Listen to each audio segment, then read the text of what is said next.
Empire of Steel. This video is purely for entertainment and does not infringe on copyrights or laws. The rights to the novel and image belong to the original author. We do not claim ownership.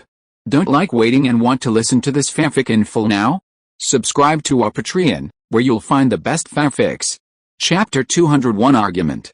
P.S. I will add more updates today. There are still 3 chapters in the evening, and I will roll and ask for assists. The golden sunlight shrouded the palace, and the palace in the early morning seemed to exude a strong auspicious color. Xiao Ming nodded slightly at Luo Quan's words.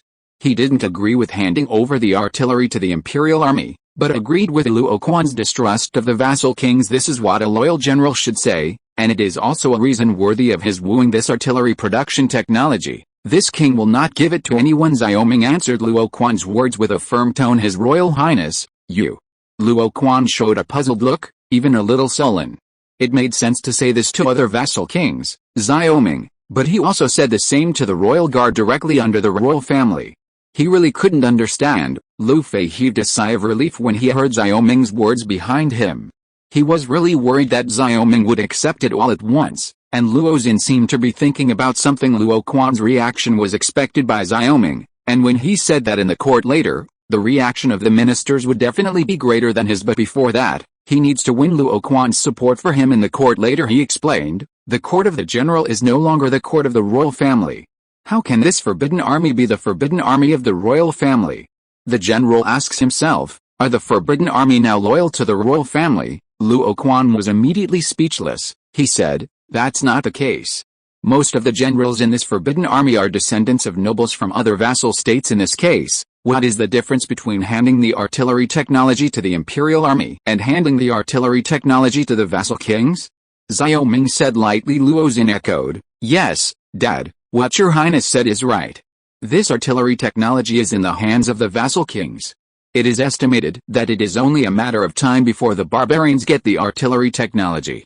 Yu Kingdom will be even more difficult. But is your highness going to hide the artillery technology? Luo Quan was still a little unwilling. The main station faction finally saw that the war against the barbarians would be tilted because of the artillery, and now Xiao Ming wants to destroy his hope again, which made him feel lost for a while. With a light laugh, Xiao Ming said, General, don't worry, I haven't finished what this king has said.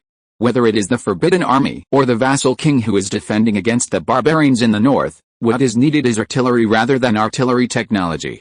The artillery is not stolen by the barbarians. This king thinks that it is safer to keep the artillery technology in King Zhao. As for the artillery, this king can sell it to the imperial court and the 3 northern vassal kings. This king has already done his best. After all, artillery is about King Zhao life and death. Luo Quan breathed a sigh of relief. Xiao Ming had at least not done it yet, so it makes some sense. If this artillery technology spreads, it will not be a great benefit, but a great harm. After all, Chang'an is very complicated now. Your highness is righteous. The last will be a misunderstanding, your highness. Luo Quan said, it doesn't matter. The reason why I told the old general. This king still hopes that the old general can show his strength in front of the father and the emperor in the court. After all, this king is weak, and it is inevitable that he will be offended if he speaks out. Don't worry, your highness, this time in the courtroom, you will fight for his highness at the end, Luo Quan said. In Luo Quan's opinion, Xiao Ming said this, he must be ready to bite the artillery technology on the court and not let go, and he can also sell his favor by helping him. Xiao Ming nodded with satisfaction regarding the artillery. It was impossible for Xiao Ming to swallow it alone after this exposure. He saw this very clearly because even Xiao Wangxuan will not remain calm at this time. He must want to equip an artillery unit to maintain deterrence against the Golden Horde, and at the same time, he will have confidence at the negotiating table. Moreover, this artillery is related to the righteousness of the country. Although Xiao Ming has made a great contribution, he will still be reviled by thousands of people if he makes a mistake, which is very detrimental to the development of his fief. Therefore, after discussing with Zun Xingcheng, Pang Yuqin, Niu Ben and others, Xiao Ming decided not to give technology, but only sell artillery. In this way, the past in the sense of justice is enough to block the mouth of the world. At the same time, the most profitable thing since ancient times, of course, is selling arms after the artillery is sold. The shells and gunpowder attached to the artillery are consumables, and the subsequent maintenance of the artillery is also money. The military workshop is profitable. With money, He can continue to upgrade industrial technology, buy materials, and develop other weapons and equipment. Moreover, these northern vassal kings must have some scruples about Xiaoming after buying Xiaoming's arms. After all, Xiaoming is unhappy and will not sell it, and they are not crazy. After all, the band army at this time must have been equipped with artillery first, and they will not sell it. Said it would cause the military balance to be upset. In a word, it means that Xiaoming has seized their lifeblood. However, Xiaoming is not stupid. He will definitely not sell artillery with the same power. Like modern arms sales, he will definitely come up with a foreign trade version of the artillery to ensure his military advantage. For example, the range of his artillery is 3 miles, and the range of the sold artillery only needs 1 mile, 2 miles. When the range and power of his artillery are further improved, he will sell the 3 Li, and the ever-upgrading artillery will inevitably lead to a new round of purchases, which will make his wealth roll. In talking about the artillery issue along the way, the four arrived at the Changqing Hall at this time, before the time for the start of the court meeting.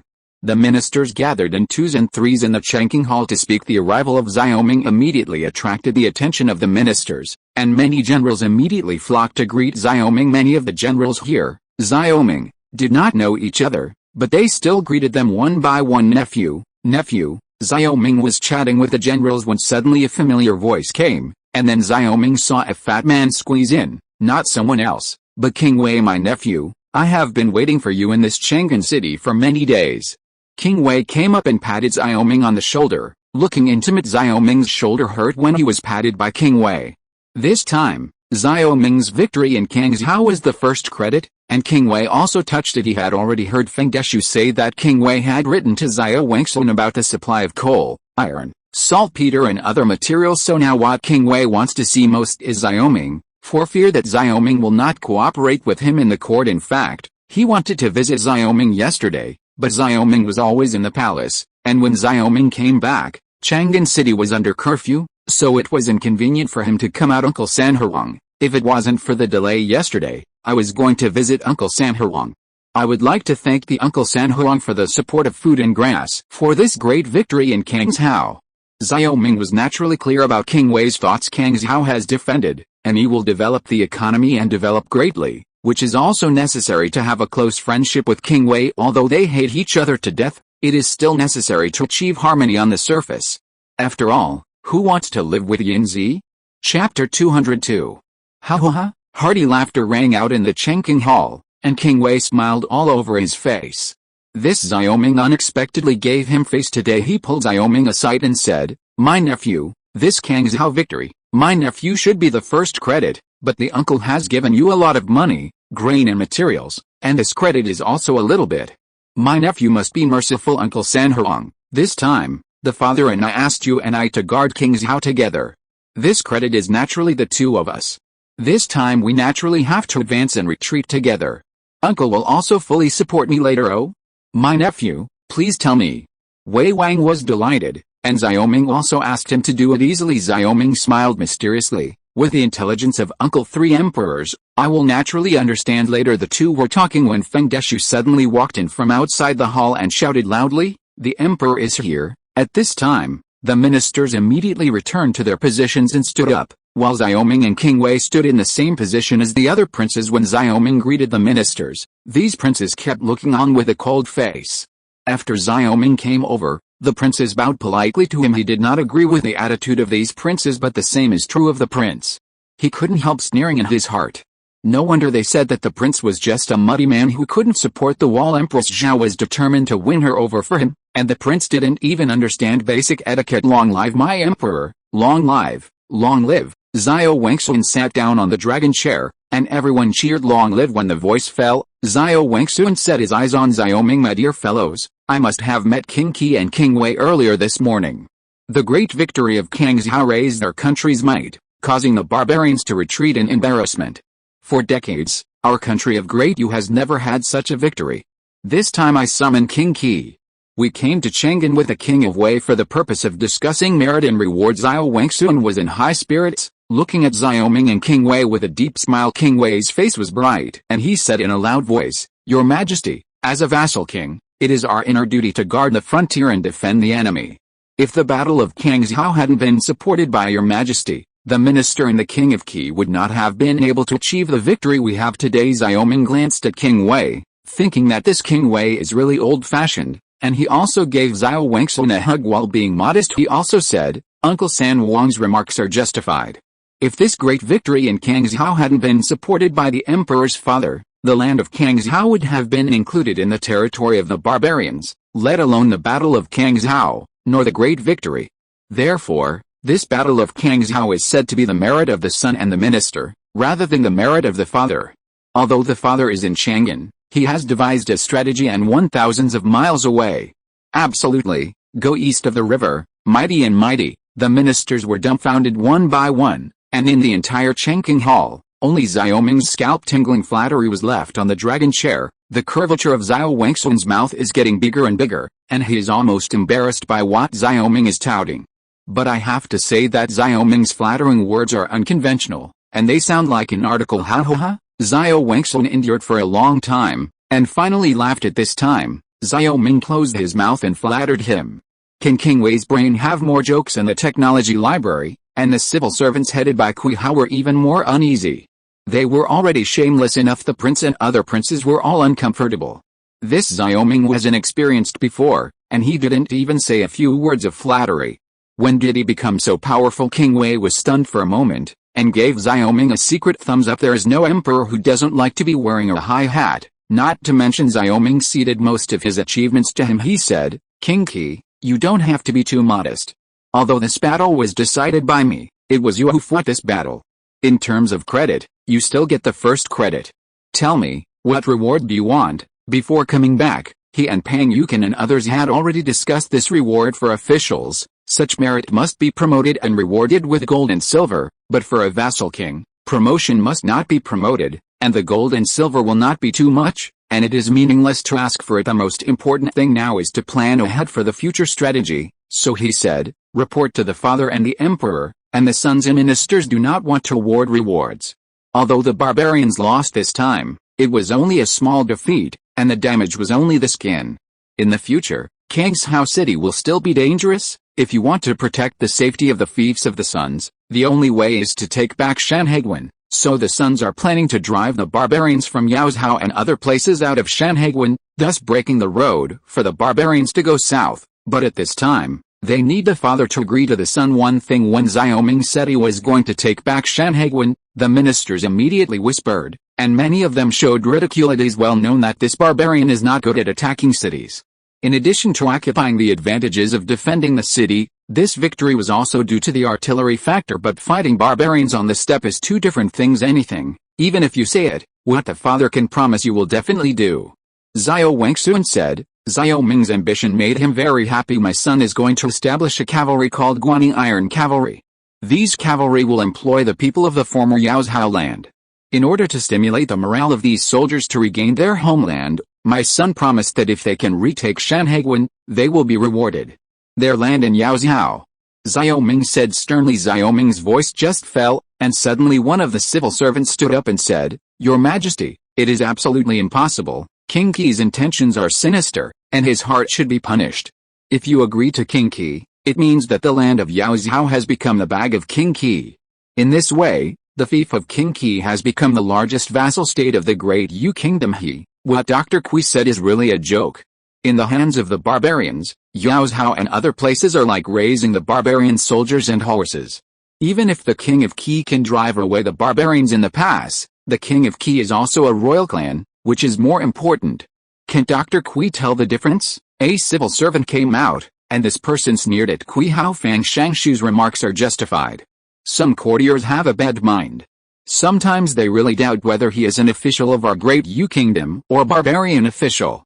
Luo Quan glanced at Kui Hao sarcastically. Kui Hao suddenly trembled with anger, and he said to Xiao Wangsun, Your Majesty, according to the news from the barbarians, King Qi created a weapon called artillery. If King Qi agrees to this matter, King Qi will be even more powerful when he wins the land of Yaozhou, and his tail will not fall off. As soon as the word artillery came out, the civil and military ministers in the entire court all looked at Kui Hao. Xiao Ming sneered again and again. It turned out that Kui Hao was waiting for him here. If you're listening to this novel on a channel other than Fanfic World, it means they downloaded and uploaded it without effort. We cordially invite you to visit our channel, Mundo Fanfic Novelis. There you'll find the original version of this story and you can explore many other novels of various genres. We're waiting for you to immerse yourself in a world of incredible novels. Chapter 203 Fighting with Kui Hao. The quiet sound of a needle falling on the court could be heard, and the ministers looked at Xiaoming with all their hearts. After a while, Xiao Wengsu looked at Xiaoming and asked, King Qi, is this artillery thing true? Returning to the father, this cannon is real, but it was Urchin who changed the name of the cannon. This cannon looks similar to the cannon, but the range is increased. I see. Xiao Wengsu nodded. Xiaoming did not hide the artillery thing, which relieved him. Kui Hao said at this time, in this case, His Royal Highness King Qi should hand over this artillery technology. Whether it is a fire tube or a cannon, as long as it can defeat the barbarians, His Highness should hand it over for the great Yu Kingdom. In a few words, the discussion above the court was no longer about merits and deeds, but became a matter of asking for artillery technology. Such a diversion is exactly the purpose of Kui Hao and others. King Qi and King Wei received the reward. They were naturally unhappy, but it was his purpose to blackmail out artillery technology. Hand over the artillery technology? Dr. Kui is so concerned about this artillery technology, but this king is uneasy. Everyone knows that Dr. Kui has always been obedient to the barbarians, and can't wait to lick the toes of the barbarians. This artillery technology is handed over, Dr. Kui. Are you going to give your hands to the barbarians? Xiaoming said coldly. Your Highness, how can you humiliate the old minister so much? The old minister is dedicated to the stability of the great Yu Kingdom, but His Highness doubts the old minister's loyalty. Your Majesty, you must be the master of the old minister. After that, Kui Hao knelt on the ground and cried. Xiao Wengsu and frowned. Although Xiaoming's words were a little more serious, he reminded him.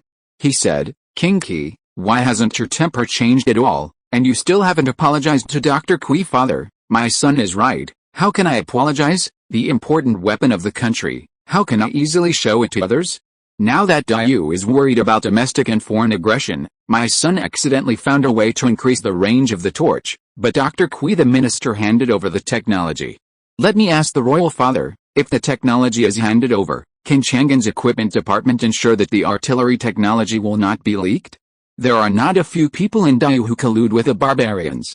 The father must know that if the barbarians get artillery technology, not to mention the recovery of Shanhaiguan, the city of Kangzhou is probably just a piece of rubble in the future. When that time comes, who will turn the tide? Xiaoming said in a hurry. Seventh brother handed over the artillery technology. At that time, there would naturally be manpower to turn the tide. Could it be that the seventh brother thought that only the seventh brother could fight in the entire Great Yu Kingdom? A half-yin voice came, but it was the fourth prince. What the fourth brother said is really light, but the fourth brother is definitely not good at fighting, but it is more than enough to play some tricks. I seem to have some clues about the assassin who killed this king last year. Laugh it out. The fourth prince's face turned pale. If Xiaoming was entangled at this time, with his credit, Xiao Wengsu would be furious. He defended, I have nothing to do with this matter. Oh? I haven't asked yet. Why is the fourth brother in such a hurry to answer? Xiaoming smiled. You. The fourth prince was anxious and angry, knowing that Xiaoming had been tricked. Xiao Wengsu frowned. He looked at the fourth prince and asked sharply, Xiaoming, have you investigated the assassination? Before Xiaoming could answer, the fourth prince suddenly said, Father, my son thinks what King Qi said is justified. This artillery technology cannot be easily taken out and given to those who have a heart. It will do all kinds of harm to the great Yu Kingdom without benefiting at all. The fourth prince suddenly changed his attitude, obviously wanting to exchange interests with Xiaoming, and the fourth prince winked at him. Also proved his guess. Xiaoming sneered in his heart and said, Go back to the father. The son has not been traced. His eyes glanced back and forth on Xiaoming and the fourth prince. Xiao Wengsu snorted. He knew something, but he didn't want to care about it, and turned to the other ministers. What do you say, Your Majesty? I think that what His Highness King Qi said is justified. This artillery technology cannot be handed over to the Department of Equipment. For the sake of safety, it is better to purchase artillery from His Royal Highness King Qi.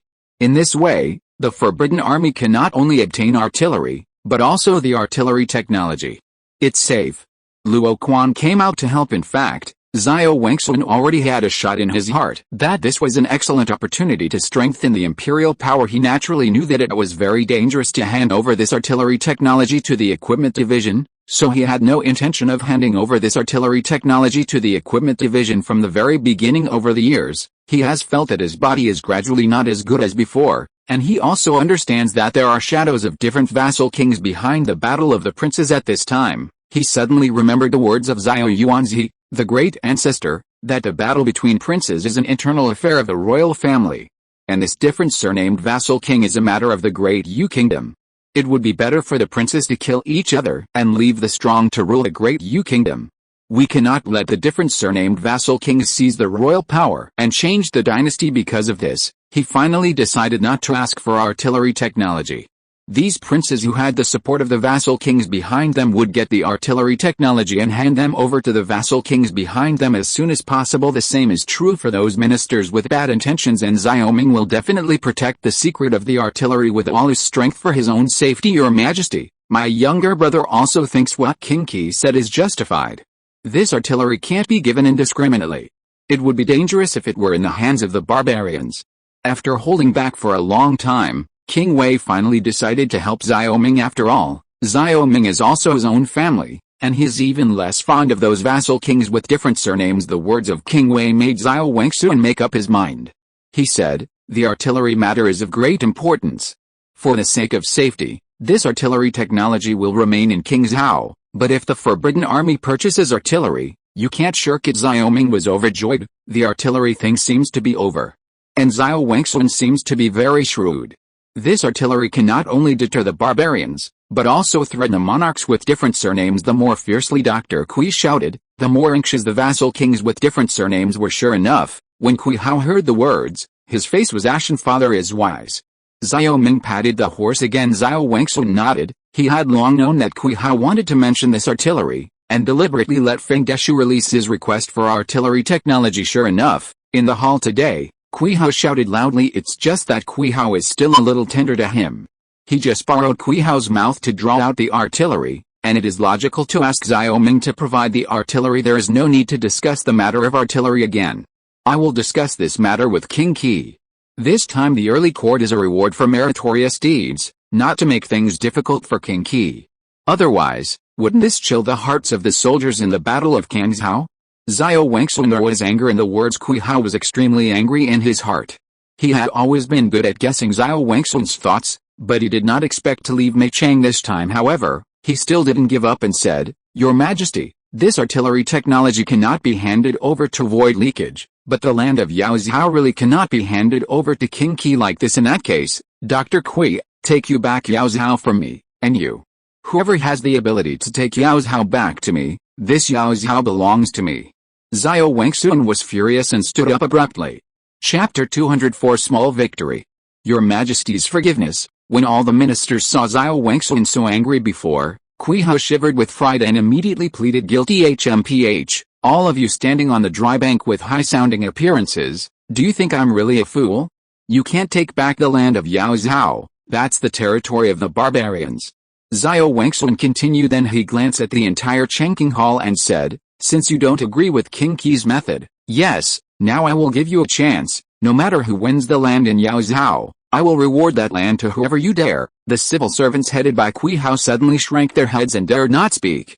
They could only show their lip service, but when it was their turn to actually go to the battlefield, they were already trembling with fear. After waiting for a long time, no one spoke, and Xiao Wengsun sneered, It seems that no one else is willing to go to the grasslands to fight for me. In this case, I agreed to King Qi's request. As a reward, I agreed to this matter with King Qi. Thank you, Father.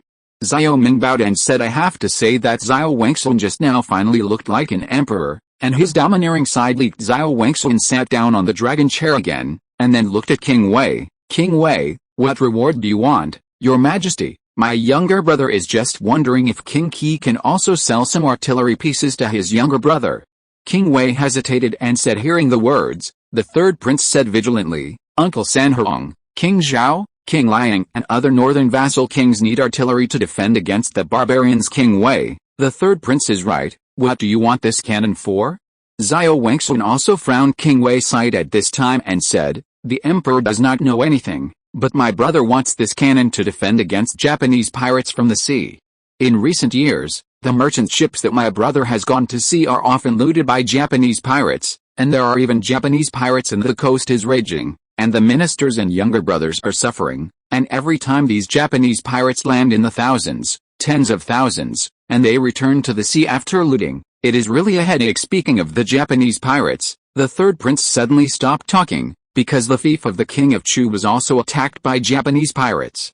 I think what Uncle Sanhurong said is reasonable. King Wei glanced at the third prince and thought that the third prince was really smart. At this time, he immediately changed his words to support him, which means that the king of Chu was able to purchase artillery smoothly. Xiaoming watched from the sidelines. The more demand for this artillery, the more he made a lot of money. However, the Japanese pirates mentioned by King Wei made him frown. This Japanese pirate naturally refers to a certain island country. Historically, Japanese pirates attack the coast from time to time. It seems that there are also Japanese pirates here, but Xiaoming has little memory of Japanese pirates. Well, let me think about this matter again. Xiao Wengxun did not immediately agree to King Wei. He was a little annoyed at this time. This Xiaoming and King Wei were not fuel-efficient lamps, and they didn't want any serious rewards, but they were causing him a problem. Seemingly tired, Xiao Wengxun said something to Feng Deshu, and Feng Deshu immediately said, "If there is something to play, I will retreat." This morning, Kui Hao stumbled. Not only did he fail to use the artillery technology, he was also scolded by Xiao Wengxun. Anyone with a discerning eye could see Xiao Wengxun's attitude towards the barbarians. It can be seen that the main battle faction will become the most vocal group of people in the court for a period of time in the future. After the court was dispersed, the ministers left one after another. This time Xiaoming got the result he wanted. Naturally, he was very satisfied, but King Wei was a little worried and unhappy. Xiaoming secretly laughed in his heart. This King Wei's request for this cannon to defend against Japanese pirates was false, but it was true that he threatened the king of Chu and King Yan with his cannon after leaving the Chengqing palace. Xiaoming was about to leave the palace when Feng Deshu suddenly came over and said to Xiaoming, "Your Highness, the queen of the emperor is waiting for you." Xiaoming heard that and followed Feng Deshu to the back of Chengqing Hall, where Xiao Wengxun was standing in a pavilion. "Father."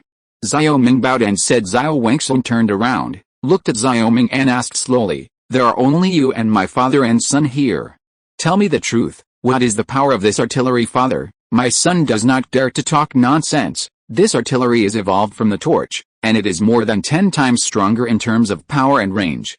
With the strong artillery of the city, the soldiers will not retreat, and it is generally no problem to defend the city of." Xiaoming told the truth, nodding his head. Xiao Wengxun said, "You must be aware of the situation in the Great Yu Kingdom now. The reason why I dare not send troops to help you is because I am afraid that King Zhao and others will take the opportunity to attack, not I am ruthless. It's not clear who gave him the idea. My father has already seen it, and my son is still worried that my father will really let my son hand over the artillery skills." Xiaoming said, "If it were 20 years ago, the father would have let you hand it over." Xiao Wengxun sighed suddenly. "It's just that now the father is old. You should always think about the foundation of the Xiao family. This cannon is in your hands. I can rest assured, you are a royal after all." After a pause, Xiao Wengxun continued, "But this time, although I will not force you to hand over your artillery skills, your first batch of artillery pieces will be handed over to the guards, understand?" "Yes, father," Xiaoming said. Xiao Wengxun continued, "So when will the first batch of artillery arrive in Chang'an?" He was also very interested in this artillery. "Half a year." Xiaoming said. "Half a year?" Xiao Wengxun was very angry when he heard the words. "Why does it take so long, father? This cannon is very complicated to produce, and my son's cannons in Kangzhou City are not enough, so we have to come close to Kangzhou first. Besides, this cannon requires a lot of coal and iron, and it is difficult for a clever woman to cook without rice." Xiaoming complained for Xiaoming. He just threw a big cake for others to see. He agreed to sell artillery, but he had the final say when to provide it. "No, it's too slow. I have to see the first batch of artillery pieces in 3 months. If you don't have coal or iron, I can give it to you. If you don't have silver tails, I can transfer it to you. This artillery piece must be equipped with the Imperial Army as soon as possible. It must be equipped in the city of Chang'an." "Head," Xiao Wengxun said sternly. Xiao Wengxun's eagerness to ask for artillery seems to be always resentful of the humiliation of barbarians and alien kings. Last time he said, "Since this is the case, I can only do my best, but I can only provide 24 artillery pieces in 3 months, and each cannon is 10,000 taels of silver." I hope the Emperor can give the silver to the son first. HMPH, I knew that you would take the opportunity to ask for a price, 8,000 taels per door, and you would make up for it yourself. Xiao Wangsun said arrogantly. Xiao Ming pretended to be very embarrassed. Since this is the case, Urchin should suffer a little. He thought to himself, if he knew earlier, he would raise the price a little more. Chapter 205. The maple tree behind Chenking Hall was swept by the autumn wind, and the red leaves fell rustling after the artillery thing was finished. The two fell into silence after a long time. Xiao Wangsun seemed to have made up his mind, and then he said, Minger, do you still hate me? In Xiao Ming's memory, Xiao Wangsun hadn't called him by his name since he was 10 years old. He was startled, and Xiao Ming said, my son doesn't dare. Don't dare? You didn't say no. It seems that you are still complaining about me. Xiao Wangsun smiled bitterly. The older he got, the more sentimental he became. If it was before, he wouldn't care what these princes thought of him. Xiao Ming complained secretly, but he really didn't hate Xiao Wangsun very much. After all, he was a fake. Moreover, these days he read the history books. The great Yu kingdom was exiled, and the number of princes who were stabbed to death is unknown. It is not bad that Xiao Ming has survived until now. My son really doesn't hate my father. If it wasn't for my father, I am afraid that my son is still in the fragrance of the gentle daughter of Chang'an. How can I contribute my modest power to the Jiangshan community in the great Yu kingdom? Xiao Ming said sincerely. Xiao Wangsun turned around and looked into Xiao Ming's eyes, as if he wanted to see through Xiao Ming. Xiao Ming's face was not afraid, and his expression was still sincere. In a place like the great Yu kingdom, where the boundaries between superiors and inferiors are clearly defined, if ordinary princes are stared at like this, it is estimated that they will feel a little guilty. However, Xiao Ming came from a world where everyone is equal, and he lacked understanding of this kind of honor. Therefore, facing Xiao Wangsun, he not only did not have any fear, but instead had a curiosity about the emperor's supremacy in the history books. It is too simple to talk about these emperors. You are either a bright emperor or a stupid one, and few people care about the real temperament of these emperors. If this is the case, the father will feel at ease, and the pains and efforts of the father have not been wasted. Xiao Wangsun said slowly. Father. Xiao Ming showed a confused look.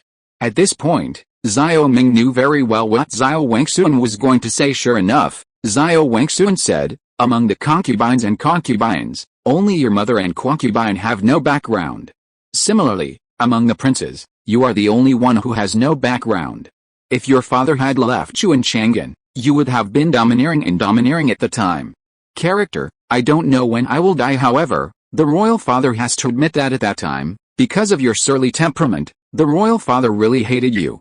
These two things, the royal father finally sealed Qingzhou to you. In this way, you will never come here again in Qingzhou. What a mess, and staying away from Chang'an will also make you forgotten by other princes. Even if the prince ascends the throne, he will not take you as a threat. You can spend your whole life peacefully. In this way, I will treat you. The mother-in-law also has an explanation. Xiao Wangsun's expression was cold, as if he was telling a story. Xiao Ming was a little surprised. This Xiao Wangsun really had a heart-to-heart with him, so he said, in the past, it was the son's fault, which wasted his father's pains, but the son has now changed his mind, and will not let the father and the emperor in the future. Disappointment. This Qingzhou victory, you have proved your determination to change the past. This incident was unexpected for the father, but the father is very happy. You can save your life by doing nothing, but as a prince, you can save your life. It is even more the blessing of the royal family to do your part in the state society, and from now on, you must not forget your original intention, and assist the new emperor just like your uncle of the 3 emperors helped me. I remember it, Urchin. Xiao Ming bowed and said he knew very well that the throne would never be his turn now. After all, the rule of not establishing the young was the ancestral family law of all dynasties. What's more, in order to protect himself, Xiao Wangsun did not say that he was very favored. Just as Pang Yu can analyze, Xiao Wangsun likes the prince the most.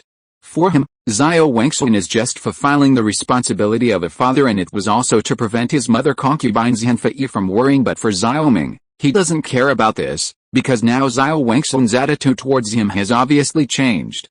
This change is similar to his treatment of King Wei, which is a kind of respect, and that's far more valuable than simple petting. Pampering is nothing more than a simple emotional bias, but it is important, whether emotionally or intellectually. The current Xiao Wangsun will be biased towards Xiao Ming. Now that Xiao Wangsun can do this, He is very satisfied this time. Xiao Ming came to Chang'an to find some help for himself and Chang'an, and another purpose was to maintain the stability within the Great Yu Kingdom for now. This artillery is enough to deter the barbarians and vassal kings to keep them honest for a while during this time. Xiao Ming needed people at the right time and place to develop King Zhao. Now that the time and place are right, there is only one person left behind however. With Wei Wangsu and Wei Shi is already a beginning of his investment in network, but in his plan, the highest value investment in this network is of course Xiao Wangsu, and therefore, even if it is not due to the relationship between father and son, Xiao Ming will try his best to please Xiao Wangsu, and when he comes to Chang'an this time it is also based on this factor that Xiao Ming's performance fits Xiao Wangsu's temperament very well. Just remember, your fief is next to King Wei's fief, you have to learn from him, and don't have any unreasonable thoughts in the future. Otherwise the father and the emperor will not be able to accommodate you. This sentence, Xiao Wangsu's tone is very severe, it is already a warning tone, warning Xiao Ming not to give birth to the intention of treason. My son doesn't dare. Xiao Ming was still very obedient, but he thought, when you drive the crane west, you can't help it. If the new gentleman knows the current affairs, it's easy to say, if he doesn't know the current affairs, you can't blame me. The royal father has also said what should be said. Now that you can be loyal to the duties of the royal family of the feudal Lord Fanping, the royal father will also take care of you. Xiao Wangsun said suddenly with a smile on his face. Xiao Ming laughed secretly. This Xiao Wangsun still has 2 brushes. He knocked on the big stick and gave him the carrot. At this point, Xiao Wangsun doesn't seem to have anything extra to educate Xiao Ming. Instead, he asked Xiao Ming about trivial matters, such as whether living in King Zhao was suitable, eating habits, etc.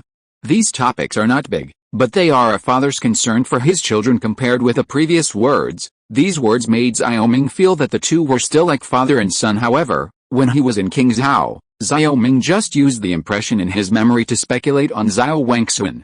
Now it seems that although this Xiao Wangsun is not a wise man, he is not a foolish one. At least at the critical moment after a comprehensive analysis, he felt that it would be a good choice to have a good relationship with Xiao Wangsun. So he said, "Father, when I entered Beijing this time, my son brought a very beautiful gift to the father, and the father must have met him would like it." Chapter 206 Lu Fei and number 039, S-Mind. What gift? Xiao Wangsun showed an interested look. During this period of time, the things Xiao Ming sent into Chang'an were all kinds of strange, which made him look forward to it. Reporting to the royal father, "This gift is very heavy. This time, I did not come with urchin, but via a merchant ship transported by water. It is estimated that it will arrive in 2 days. At that time, the son will personally send the gift to the father." Xiao Ming said. Xiao Wangsun was relieved. He said, "Thank you for having a heart, unlike your brothers, who can't remember anything except fighting each other all day long." Then he waved his hand. "Since that's the case, go and do your own business. Your mother and concubine must have told you about a Fiji family. The royal father has been talking with Fiji for a long time, but you should take the time to watch it. Look, it's not easy to come back this time. You should stay in Chang'an for a while, and there will be a military competition in Chang'an City in a few days. If you are interested, you might as well come and learn." "Yes, royal father, this son will retire first." Xiao Ming nodded and turned to leave. Looking at the back of Xiao Ming's departure, Feng Deshu said with a smile, "Your Majesty, His Royal Highness King Qi is quite sensible, and now it is of great use." Feng Deshu has been serving Xiao Wangsun since he was a child, and he can be said to be the person Xiao Wangsun trusts most. Hearing this, Xiao Wangsun said, "I never thought that King Qi would change so much in just a few years. It seems that I underestimated him before. If the second son doesn't speak, he will be a blockbuster. If he doesn't fly, he will fly into the sky." Precisely. Now there is King Qi and King Zhao, King Wei and Jinling, King Zhao and King Liang in the north, and King Yan and King Chu in the south. In this way, the Great Yu Kingdom will be stable. Xiao Wangsun nodded, and then said, "If you say that, should Xiao Ming sell the artillery to King Wei?" Feng Deshu was familiar with the wind in his ears, but he never dared to talk much about political issues and said, "Your Majesty, this old slave doesn't understand this HMPH. It's not that you don't understand, you just pretend that you don't understand. This artillery was given to King Wei, so it must be given to King Chu, otherwise these ministers should say that I treat them differently."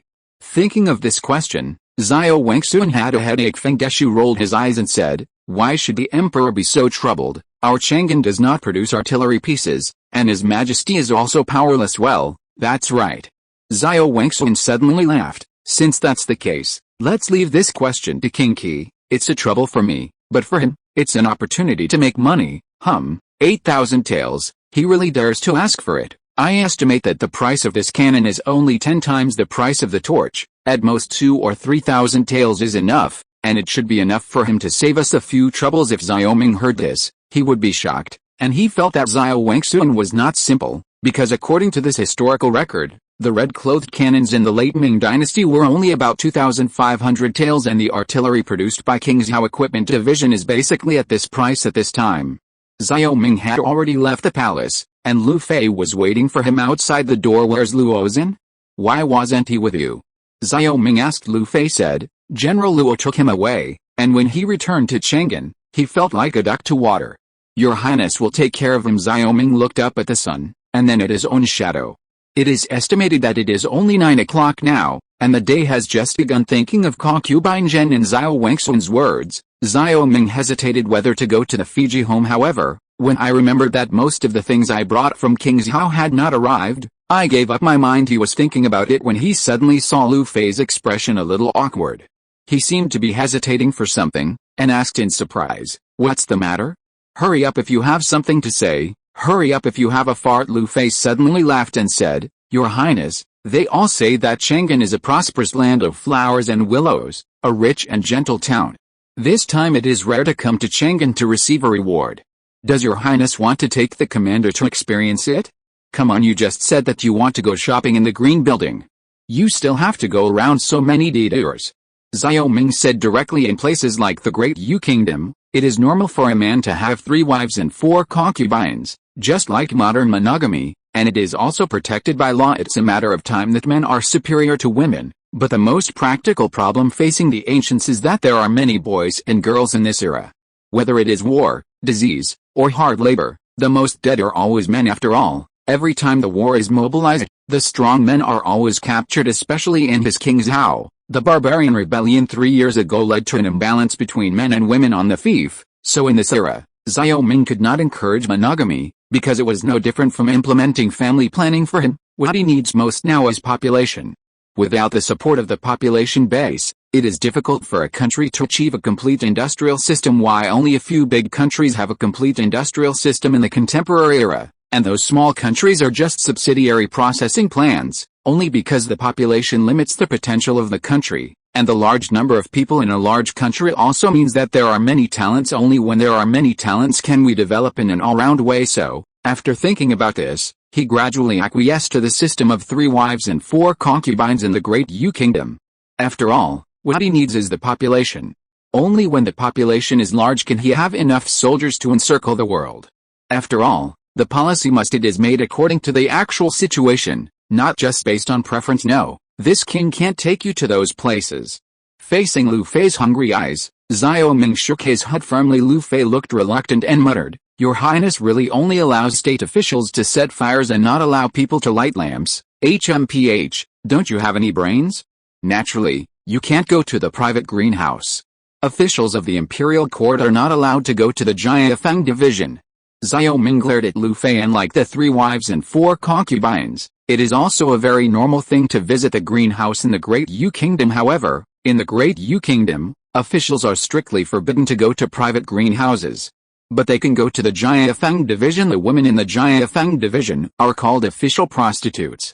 They are usually female relatives who have been prostitutes after large families raided their homes. There are also women who have been trained since childhood. These women are not only beautiful.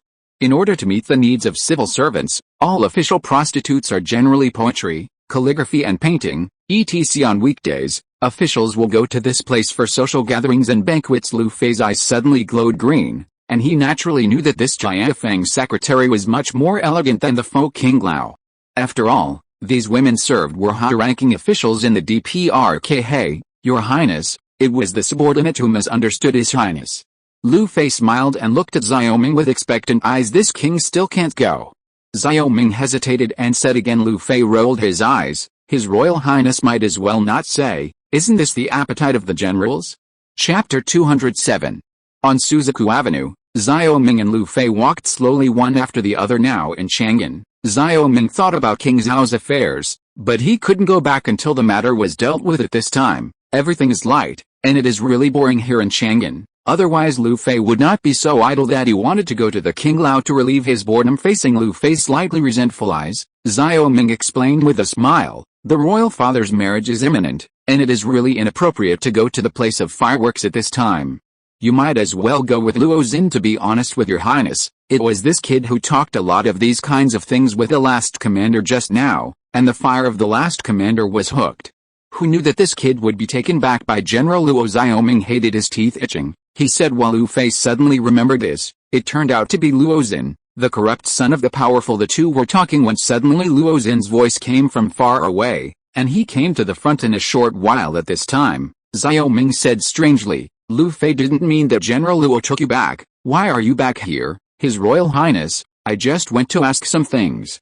This time His Highness came to Chang'an. I still focus on serving His Highness, Luo Xin said with a grin. Xiao Ming looked at Lu Fei, who was looking at Luo Xin with a murderous look, and said, you better serve Lu Fei, so as not to be beaten. Ha ha ha.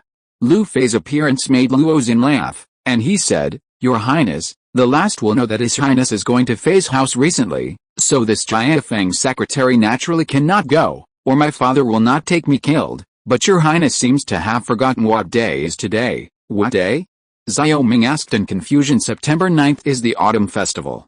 Luo Xin suddenly said. Xiao Ming suddenly understood that this September 9th is actually the modern Double Ninth Festival, but it is called the Sunshine Festival in the Great Yu Kingdom. Every year at this time, literati and writers from Chang'an City will gather in Guojiang Pond to drink and appreciate chrysanthemums, because there is another saying for this autumn festival, that is, stepping on autumn. This prince is not interested, Xiao Ming said lazily. When he was in Chang'an, his predecessor liked to go to Guojiangqi at this time of year, but he usually returned angrily after being humiliated by other princes. After all, drinking and appreciating chrysanthemums naturally involves reciting poems and writing poems. In modern language, this is the day when literati and writers pretend to compare, because at the same time, there will be two poetry sessions by the Guojiang pool, and the poem will be divided into two halves, with a cloth block in the middle, with men on one side and women on the other. His Royal Highness, you will definitely regret if you don't go this time. This time, Princess Pingayang hosted the chrysanthemum poetry meeting in person. It is said that many ladies in Chang'an City were also invited, especially this talented and famous woman. It is said that His Royal Highness bestowed marriage. Fei Yu'er will also be among them. Having said this, Luo Xin smiled calmly. What kind of chrysanthemum poetry meeting? Shit, His Highness won't go. I'm going to Jiafeng Division. What poetry is not poetry? Lu Fei shouted loudly, and was about to roll up his sleeves. Luo Xin said dissatisfiedly.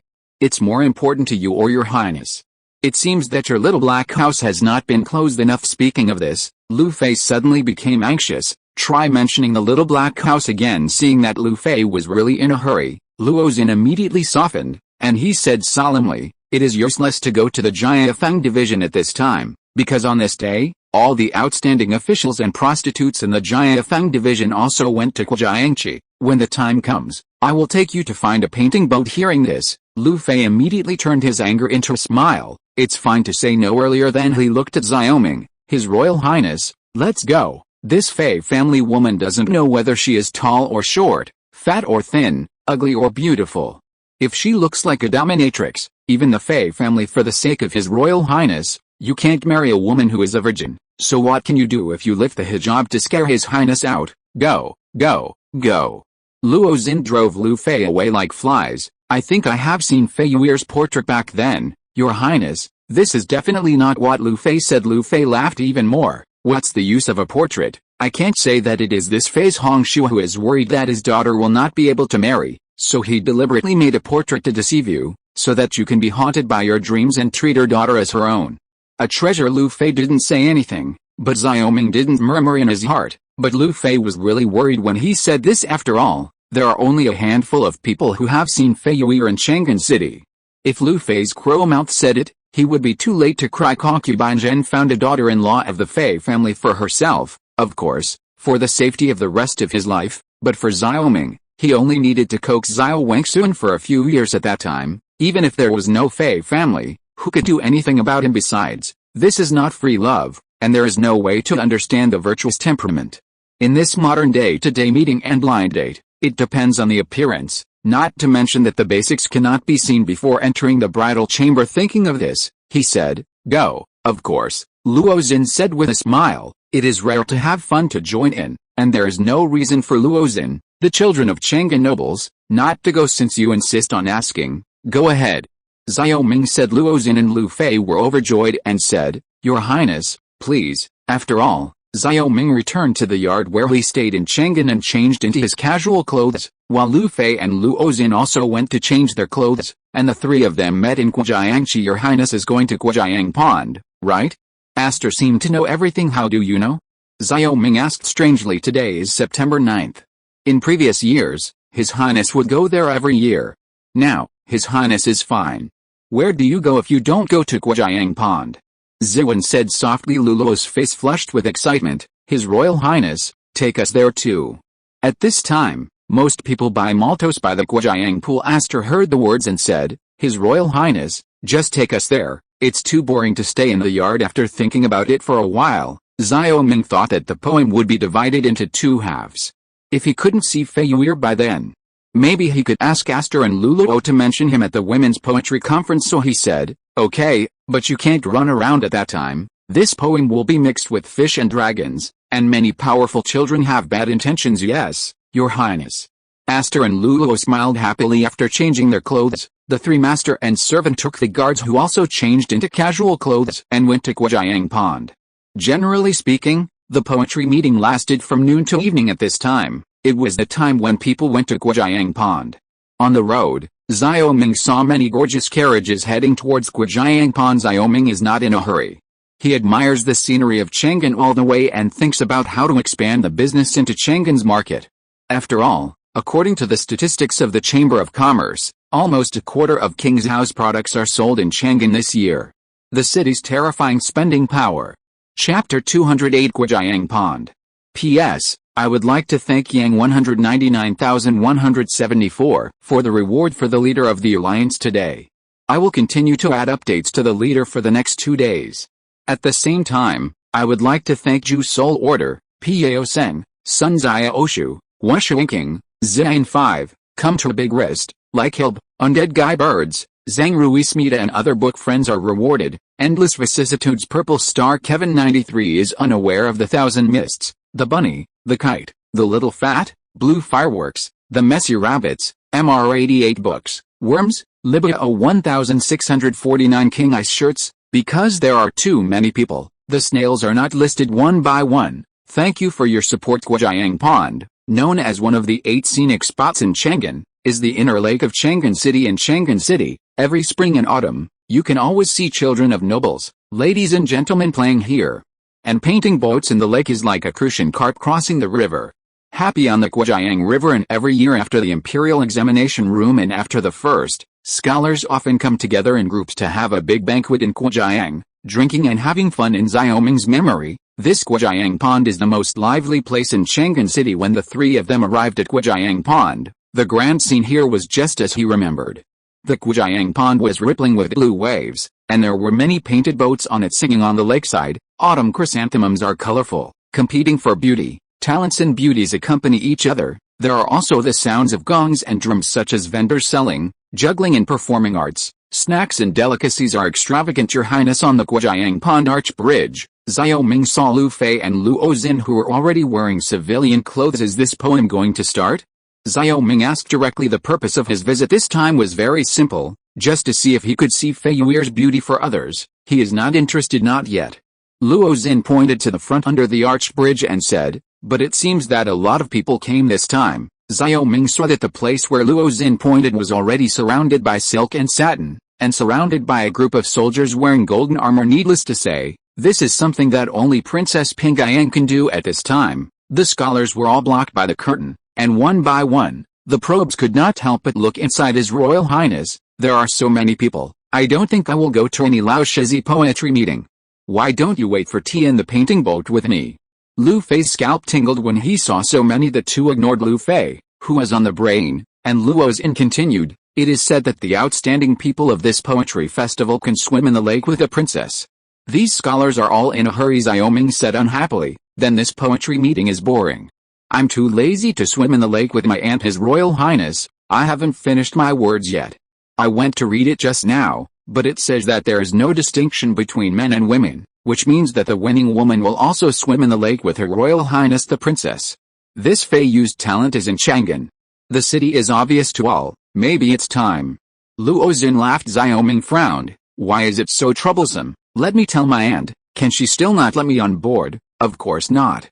Last year, His Royal Highness was kicked out by the princess. Luo Xin vowed he is still clear about Princess Pingyang's style. It is possible for Luo Xin to say so. He said, okay, what are you two going to do? I'll go check the situation. Lu Fei couldn't wait for a long time, so he took Luo Xin and left. The three of them went down from the stone bridge and arrived at the side of the poetry meeting. Only then did they see the words "Enter by Poetry." Many scholars were holding their own works in their hands and waiting to be handed in. When the poetry meeting began, he looked to the other side, and could only see through the long curtains that there were many figures of women lining up, presumably waiting for the poetry meeting to begin. His Royal Highness, what can I do? It seems that poetry is needed to enter. Aster and Luo also saw the words on it. This is not easy.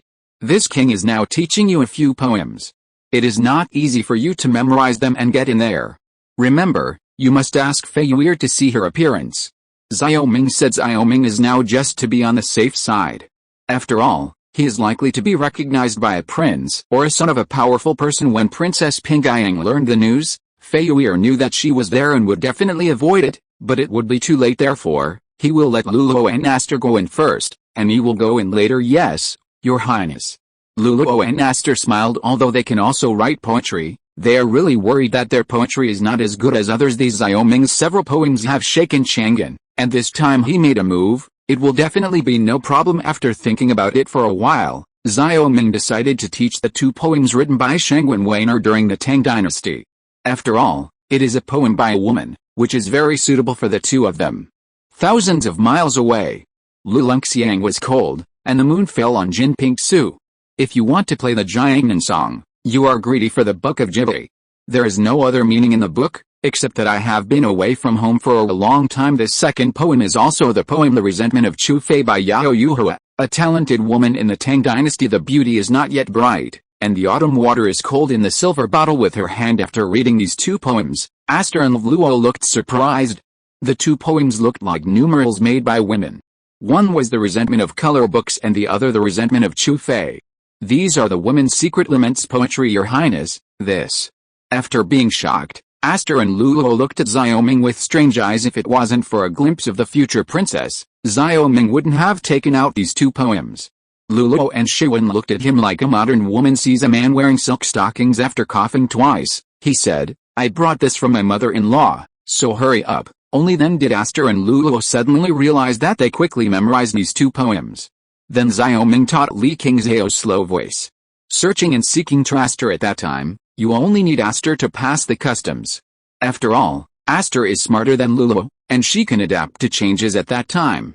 Luo just needs to watch the fun inside. After reciting the poem repeatedly, there was a sudden rush of people at the side of the poetry meeting, and it was time to hand over the poem. Xiaoming said, you guys go. Aster and Luo nodded, and they went to the other half of the curtain. Hand in hand. Xiaoming, on the other hand, was standing under a willow tree at the back to watch the excitement. Your Highness, stop. At this moment, a series of voices suddenly sounded. The first voice Xiaoming was somewhat familiar, and the second voice was made by Zhao Long and Zhao Hu in unison. Xiaoming turned his head and looked at a handsome young man wearing a blue round neck shirt. Seeing that this man had a mole between his eyebrows, a name of a person popped out in Xiaoming's mind. Qin Rui. Xiaoming said. Hearing this, the young man with a mole between his eyebrows laughed and said, Your Highness, it's me. I haven't seen you for 5 years, and I almost didn't dare to recognize His Highness. The information about Qin Rui went through his mind again, and he thought of the person on the list. Qin Rui's father was also the target he wanted to win over this time, so he said, Zhao Long Zhao Hu, don't be rude. This is Wen, the eldest son of Qin Chengming, the supervisor of the Zhao Xiaofu. Chapter 209. Old Friend. Your Highness, it's me, Qin Rui. Qin Rui's face was full of joy, and he gently shook the paper fan and walked towards Xiaoming, as if an old friend was reunited. When Xiaoming was in Chang'an City, there were still a few playboys who were very friendly. This Qin Rui was one of them. After 5 years of absence, Qin Rui's appearance has not changed at all, and he is still drunk. It looks like the body is hollowed out, but the dark circles under the eyes are heavier than before. It seems that this kid has not changed his mind for 5 years. When Qin Rui came over, Xiao Ming looked him up and down and said, "What a coincidence, I didn't expect to meet you here." "It's not just a coincidence, Your Highness, we have fate," Qin Rui said with a smile, and then he said with emotion, "It's just that now His Highness is the King of Qi, and the great victory in Kangzhou has made His Highness famous all over the world. In front of Your Highness is even more dwarfed. This is not right. I said back then that no matter where I am, I will always remember your benefits. Why should I talk about the great victory of Kangzhou at this time? You and I don't need to be so estranged." Xiao Ming said. This made Qin Rui feel relieved. He said, "Having His Highness's words, it is not in vain that we and His Highness were born and died in the past. We went up to the mountain of swords and fell to the sea of fire. Now that His Highness returns, we still take His Highness's head." As Qin Rui can be articulate, the so-called birth to death in those days, going up the knife mountain and down the sea of fire, was just following Xiao Ming's sensuality and bullying men and women. However, he naturally couldn't mention the nasty things of the year. He said this, which would not only make Xiao Ming remember the friendship between the two, but would not make Xiao Ming angry. The two talked for a while, reciting old things. Qin Rui suddenly felt that he was back in the past, and gradually became as close to Xiao Ming as he was in the past. He said, "His Royal Highness, we used to accompany His Highness to play this autumn festival at this time of year every year. I didn't expect His Highness to return to Chang'an this time. You and I have a good relationship with each other.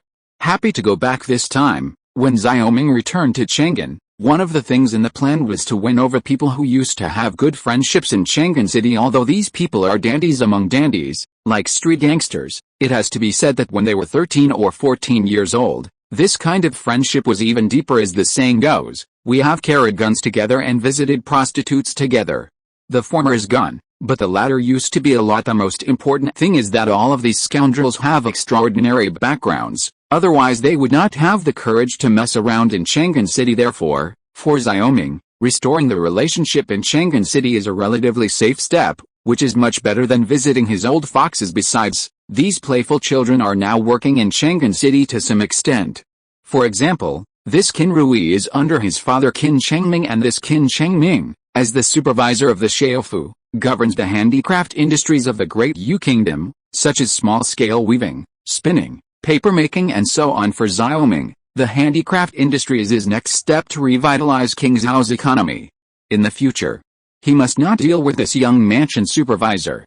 After all, Qin Chengming has a lot of handicraft information in his hands. These documents record almost all the handicraft workshops, types and geographical locations in Dao Kingdom, but this information is very important to him because he can easily grasp the current situation of the handicraft industry in the Great Yu Kingdom through this information, which is very important to the development of Kangzhou handicraft industry. Of course, the most lively place in Guojiang Pond is this poetry meeting. Now it's almost time, let's go in. Xiao Ming said. Qin Rui said, "Wait, Your Highness, I'll go back when I go, and Zhu Yashu and Du Boyuan are with me.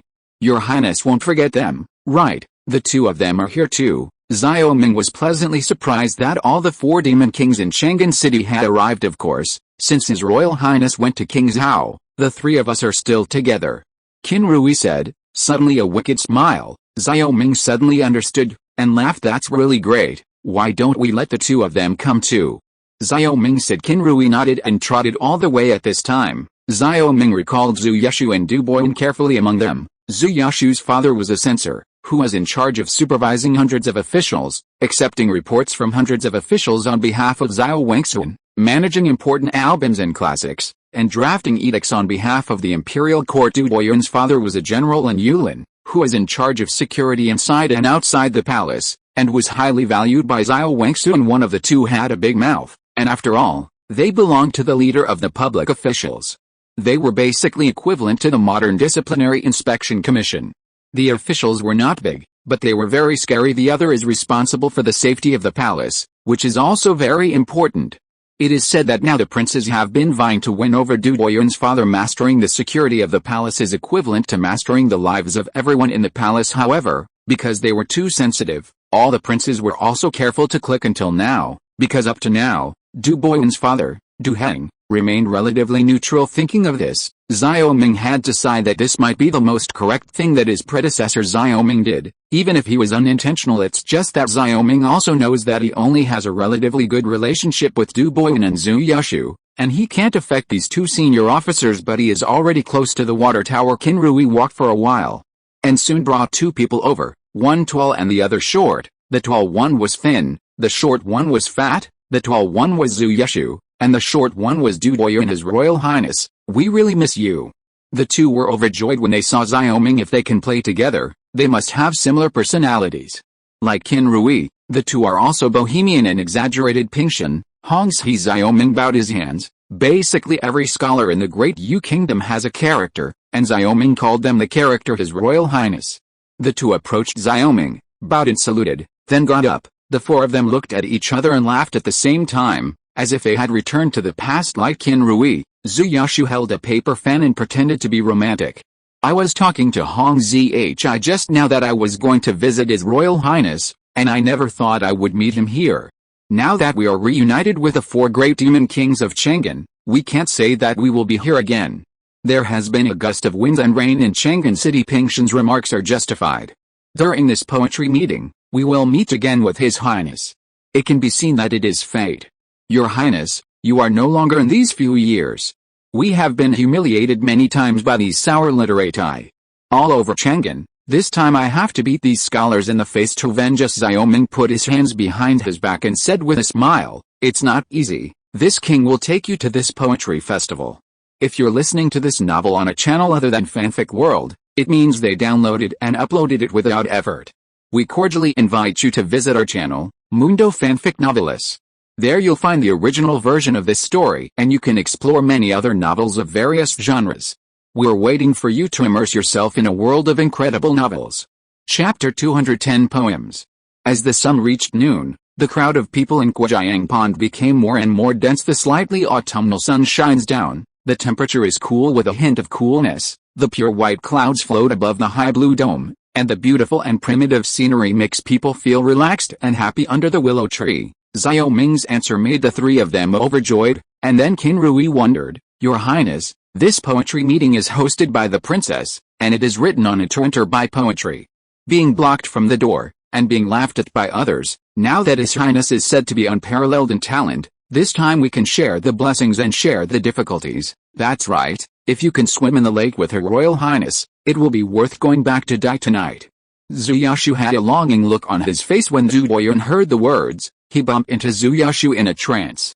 Zhu Yashu came back to his senses, and then he remembered that the princess was the aunt of King Qi. He hurriedly said, Sin, Your Highness, I am talking nonsense. Nonsense. She has always had a very dangerous feeling towards this Aunt Xiaoming. She was able to win over so many ministers under her skirt. Although her aunt seemed harmless, she was actually very powerful. It is precisely because of this that King Wei takes special care of her. It's okay. Instead of letting other sour scholars go to the lake with Auntie, it's better to let you guys get cheap. Xiaoming smiled heartlessly. He didn't think of Princess Pingyang as his aunt. The three of them were shocked when they heard the words, and then they all showed their expressions of gratitude. Qin Rui said, His Royal Highness, I haven't seen you for 5 years, and His Highness is still so sincere. For His Highness to take care of us today, what will happen in the future? The three of us must absolutely do not refuse. Never refuse. Zhu Yashu and Du Boyuan were equally overjoyed. In their hearts, this King Qi was still the same as in the past. So interesting. Xiaoming smiled lightly. In fact, nothing will happen to Princess Pingyang's tour of the lake. This is just a kind of honor, which is basically equivalent to taking a photo with stars and fans. Although Xiaoming thought it was boring, if the three of them could swim in the lake with Princess Pingyang, it would be enough for them to take it out for a year. In that case, shall we go in now? Outside the curtain, the eliminated people left with a sigh. The selected scholars and noble children laughed and entered the curtain. There were fewer and fewer people at the door. Xiaoming said, Then please take care of Your Highness. The three looked expectantly. Then you listen. Xiaoming thought about it, and there were hundreds of thousands of poems and songs in the technology library, and he picked 3 songs to Qin Rui. He said, This poem is called Love Sickness. Red beans are born in the southern country, and a few branches will be sent in spring. I hope you can pick them up. This thing is the most acacia wonderful. The three of them applauded when they heard the words. Zhu Yashu was overjoyed and said, Your Highness, Great talent. This random poem talks about love sickness.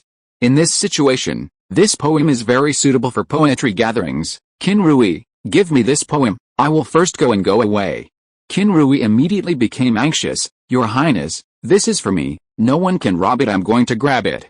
If you don't give it, I'll go home tonight and tell my father that your father visited the greenhouse the day before yesterday, and let him take a copy of your father's book in front of the emperor. Zuyashu said calmly, shameless.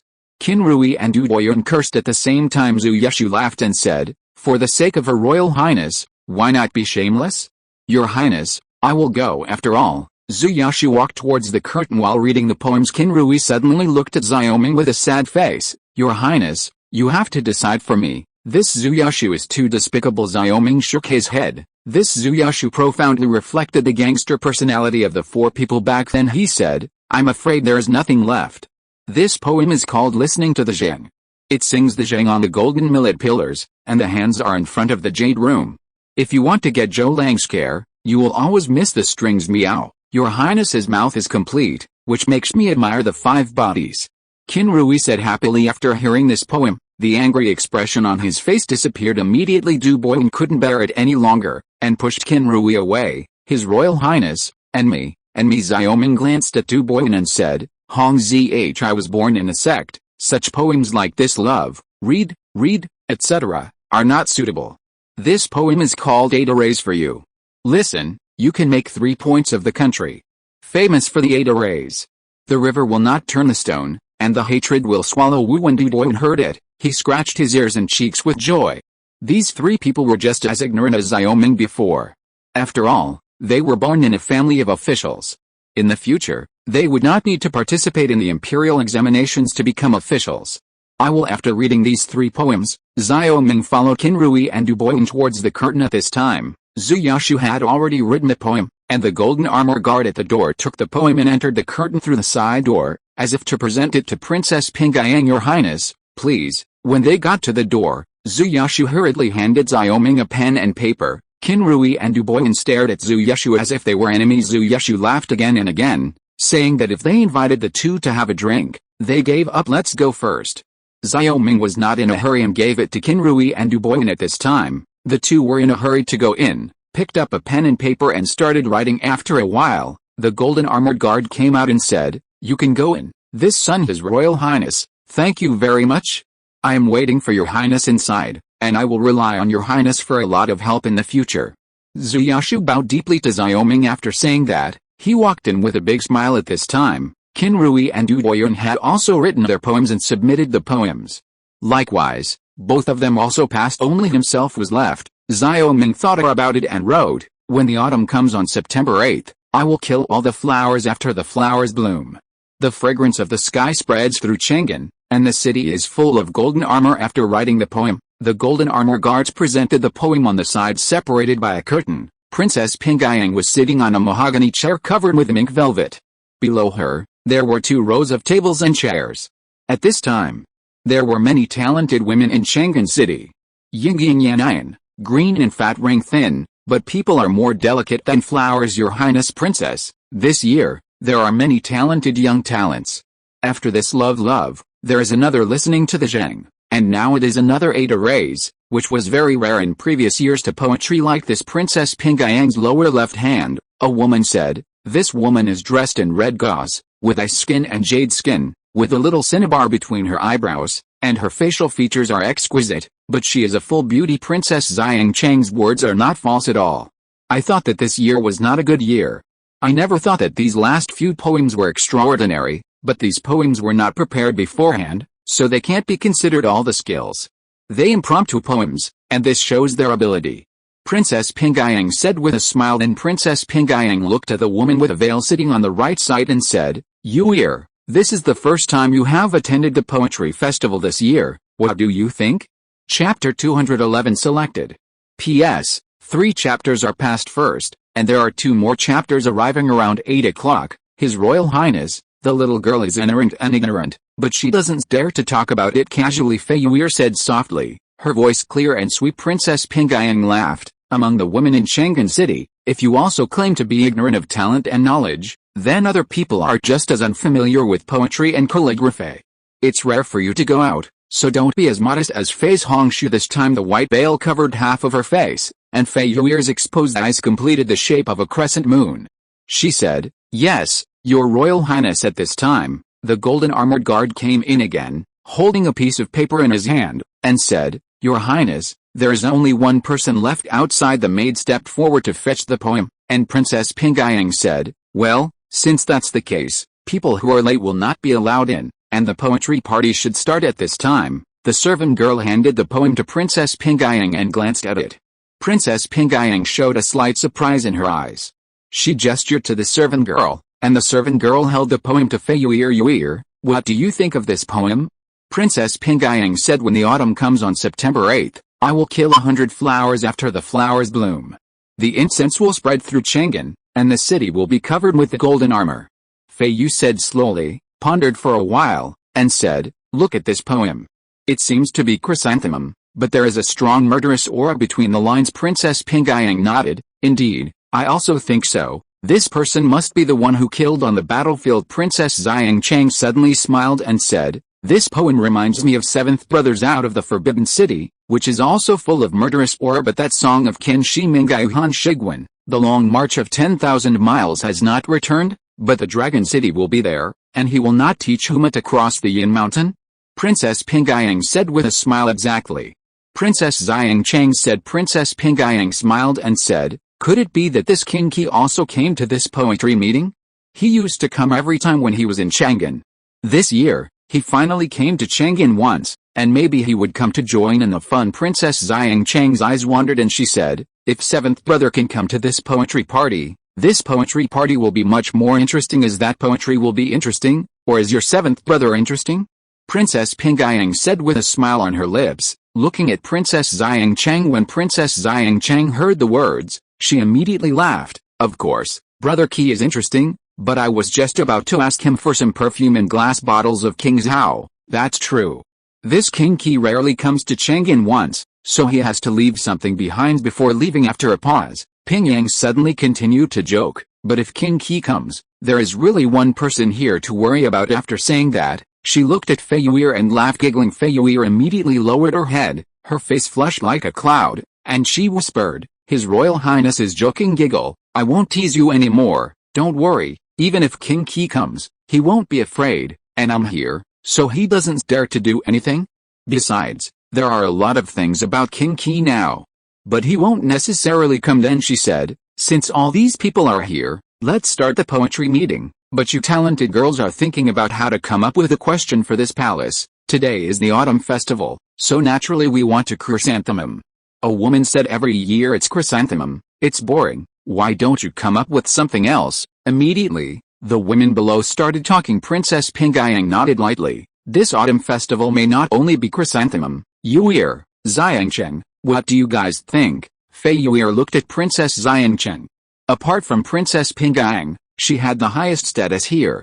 She said, "Princess Xiangcheng is versatile, so let's let Princess Xiangcheng come." "No, it's better Sister Yuer. I don't think I have to call you sister-in-law in the future."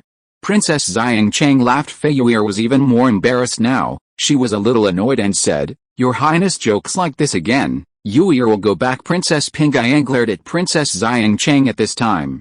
This Princess Xiangcheng is one of Zhao Wangsun's 3 daughters, and also his most beloved daughter. She is only 13 years old this year, and she is quite naughty. "Don't be fooled," she said. Princess Xiangcheng stuck out her tongue and said, "Okay, Sister Yuer, I was wrong. You should come up with a question." Fei Yuer has lived in a deep boudoir for a long time, so she is naturally shy about matters of men and women. But with the 2 princesses in front, she is not too self-willed, and she really went back halfway, so she said, "Well, since the great victory of Kang Zhao this time has raised our country's prestige, why not let's have a battle poem, shall we?" "War poetry?" Princess Pingyang looked at Fei Yuer in surprise, thinking to herself, "This Fei Yuer looks weak, but her inner temperament is soft and firm. And any prince who marries her is really a virtuous inner helper after all." In her opinion, she never thought that a woman's lack of talent was a virtue, and that a woman with talent could also relieve her husband's worries. In addition, she was the daughter of the Fei family. If the King of Qi married her, she would be like a duck to water in the future. "Your Highness Princess, what do you think?" Fei Yuer said, returning to his senses. Princess Pingayang said, well, yes, then let's take war poems as the title, and also add to the excitement of this Kang Zhao victory. After all, Princess Pingayang took a pen and paper to write the title of this time on the paper, and the maid handed it over to the guard and sent it to the other side of the curtain. At this time, Xiaoming, Qin Rui and others were wandering around the side of the poetry festival when he came in. He was recognized by many people, and many people came to get close to him. He couldn't help but feel depressed for a while, and it seemed that he was still exposed. It is estimated that Fei Yuer will not be seen at this poetry meeting. Knowing that she had come, this Princess Pingayang would definitely not let herself swim in the lake with her, otherwise she would have waited a year and this chance to win over talent would have failed. I was dealing with a group of scholars, when the guard brought in the topic of this time and said, Your Highness said, the topic of this time is war poetry, please write it. The time limit for a stick of incense is limited, and the poem will be composed by Her Royal Highness's selection. Hearing this, the scholars no longer had time to chat, and the prince surrounded Xiaoming's aristocratic disciples, shaking their heads and muttering. Qin Rui and the three looked at Xiaoming with obvious meaning in their eyes. Xiaoming was helpless, so he had to give another poem to himself, while he kept a good one. The time for a stick of incense is only about half an hour. At this time, the guards came over and collected everyone's poems one by one. After getting Xiaoming's poem, Qin Rui and Xiaoming stood at the back and chatted calmly. In the eyes of the three of them, it was based on Xiaoming's poem, and it was definitely no problem to be shortlisted this time. Sure enough, after a while, the guard passed a message and said, the winners this time are Liang Hao Si, Ji Hai Sui, Spring Hope, Song Xia Song Ha Ho Ha, Concede, Concede. Hearing this, Zhu Yashu suddenly burst into laughter. This is the poem of the four of them. After saying that, he will follow the guards to the other side of the curtain. Wait, His Royal Highness King Qi, cheating at Her Royal Highness's poetry meeting, you are also qualified to go to the other side of the curtain? A white-clothed scholar said, yin and yang strangely. Chapter 212 Conflict. Pan Yu. Because of these words, the poetry meeting fell into dead silence, and everyone's eyes turned to Xiaoming and the others. At this time, it rang again. Pan Yu, you can't talk nonsense. What evidence do you have that King Qi is cheating? It's really rare. I didn't expect the King of Shu to come to Chang'an too. Xiaoming said to the person who was speaking, but this person was the fifth prince, the King of Shu, His Royal Highness. King of Shu? I'm not talking nonsense. Which of these Qin Rui, Zhu Yashu, and Du Boyuan are not sloppy rice buckets? How could their poems get into the eyes of the princess? I just saw His Royal Highness King Qi and the three of them whispering, this must be Qi the king taught them. Pan Yu said. Chen Yashu frowned. Pan Yu, you and I have no grievances and no grudges, why do you spit people out?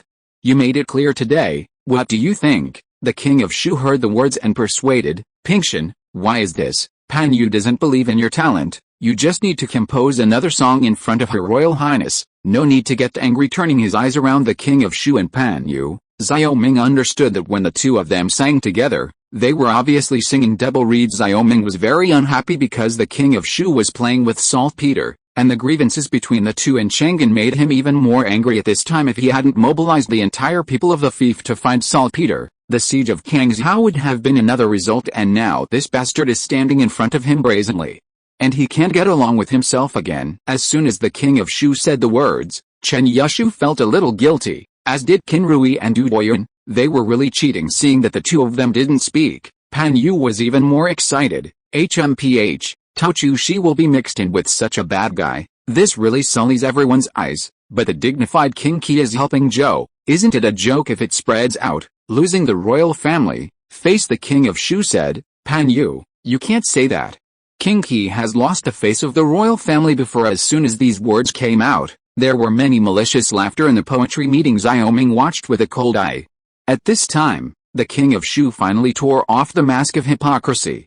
He asked Chen Yashu, Pingshan, what is the crime of this noble son for slandering the vassal king? Chen Yashu was stunned for a moment, and said, go back to your highness, this slandering the vassal king, the nobles should be whipped 100 times according to the law. Okay, you can go outside to find a whip now. Xiaoming narrowed his eyes and looked at Pan Yu. This King of Shu is on the same level as him. It's just that the two of them have grievances. Who is this Pan Yu, and he dares to humiliate him? I won't show any color to these people this time. They still don't know that he, the King of Qi, is not what he used to be. the king of Qi who was ridiculed by others this. Zhu Yashu glanced at Xiao Ming strangely. Let's go soon. Xiao Ming glared at him, Zhu Yashu nodded, and ran out immediately. The king of Shu and Pan Yu were at a loss now. After a while of silence, the king of Shu sneered, King Qi, is it possible that you still want to fight with this king? But this time you don't cry and go back to find your mother-in-law. Pan Yukin said that he had done a lot of credit this time, and it was easy to provoke the hatred of other princes. And now he really complied with his words. It seems that the king of Shu is going to be the first bird. If he was humiliated like this, he would be laughed at and lost face if he spread it out. If he fought with the king of Shu, it would definitely bring trouble to Xiao Wangxun, and then he would be reprimanded again, and then affirmed in the court. Again, he was scolded by the ministers for a while, but he, Xiao Ming, is not the one who suffers. He said, when this king was in the bloody battle with the barbarians at the head of Kangzhou city, you still didn't know which prostitute was lying in the arms of breastfeeding, and you were worthy to fight. As soon as these words came out, the king of Shu's face immediately flushed red. When he was in Chang'an, he and Xiao Ming had always been at odds, and at the same time, the bully in the capital, the two had no less conflicts. This time Xiao Ming got so much credit, and he was naturally dissatisfied. This time Xiao Wangxun called himself into Chang'an, and he wanted to find an opportunity to humiliate Xiao Ming. After all, Xiao Ming was always bullied by him in the past because Xiao Ming was younger than him, and his mother-in-law had no background. The best he could do after being beaten was to go back to Xiao Wangxun and concubine Zhen to complain for Xiao Wangxun. At most, they were reprimanded. Try again. King Shu said angrily. You are also worthy. Xiao Ming had no fear. At this time, the king of Shu was worse than the barbarians in his eyes. The barbarians were the mortal enemy, but the king of Shu was holding them back regardless of the safety of the great Yu kingdom. Just when the two were about to roll up their sleeves, a stern voice suddenly sounded, who dares to make a fool of yourself at the poetry meeting in this palace? The curtain was pulled, and behind layers of bead curtains, Princess Pingyang and other women were blocked behind. See Her Royal Highness. At this time, all the scholars bowed and said Princess Pingyang is an elder. Xiao Ming and the king of Shu said at the same time, I have seen my aunt. It turned out to be the king of Shu and the king of Qi, who had the courage at the time. Why did I hit my aunt's poetry meeting now? Princess Pingyang said solemnly. Xiao Ming said, back to my aunt. The king of Shu slandered his nephew for cheating, and insulted his nephew many times. The nephew was not angry until he quarreled with him. King of Shu, there is such a thing. Princess Pingyang said solemnly, it was enough for you to make trouble before, but now each of you is a vassal king. Why are you still making so much trouble? Aunt, nephew reprimanded King Shu because he was not used to cheating.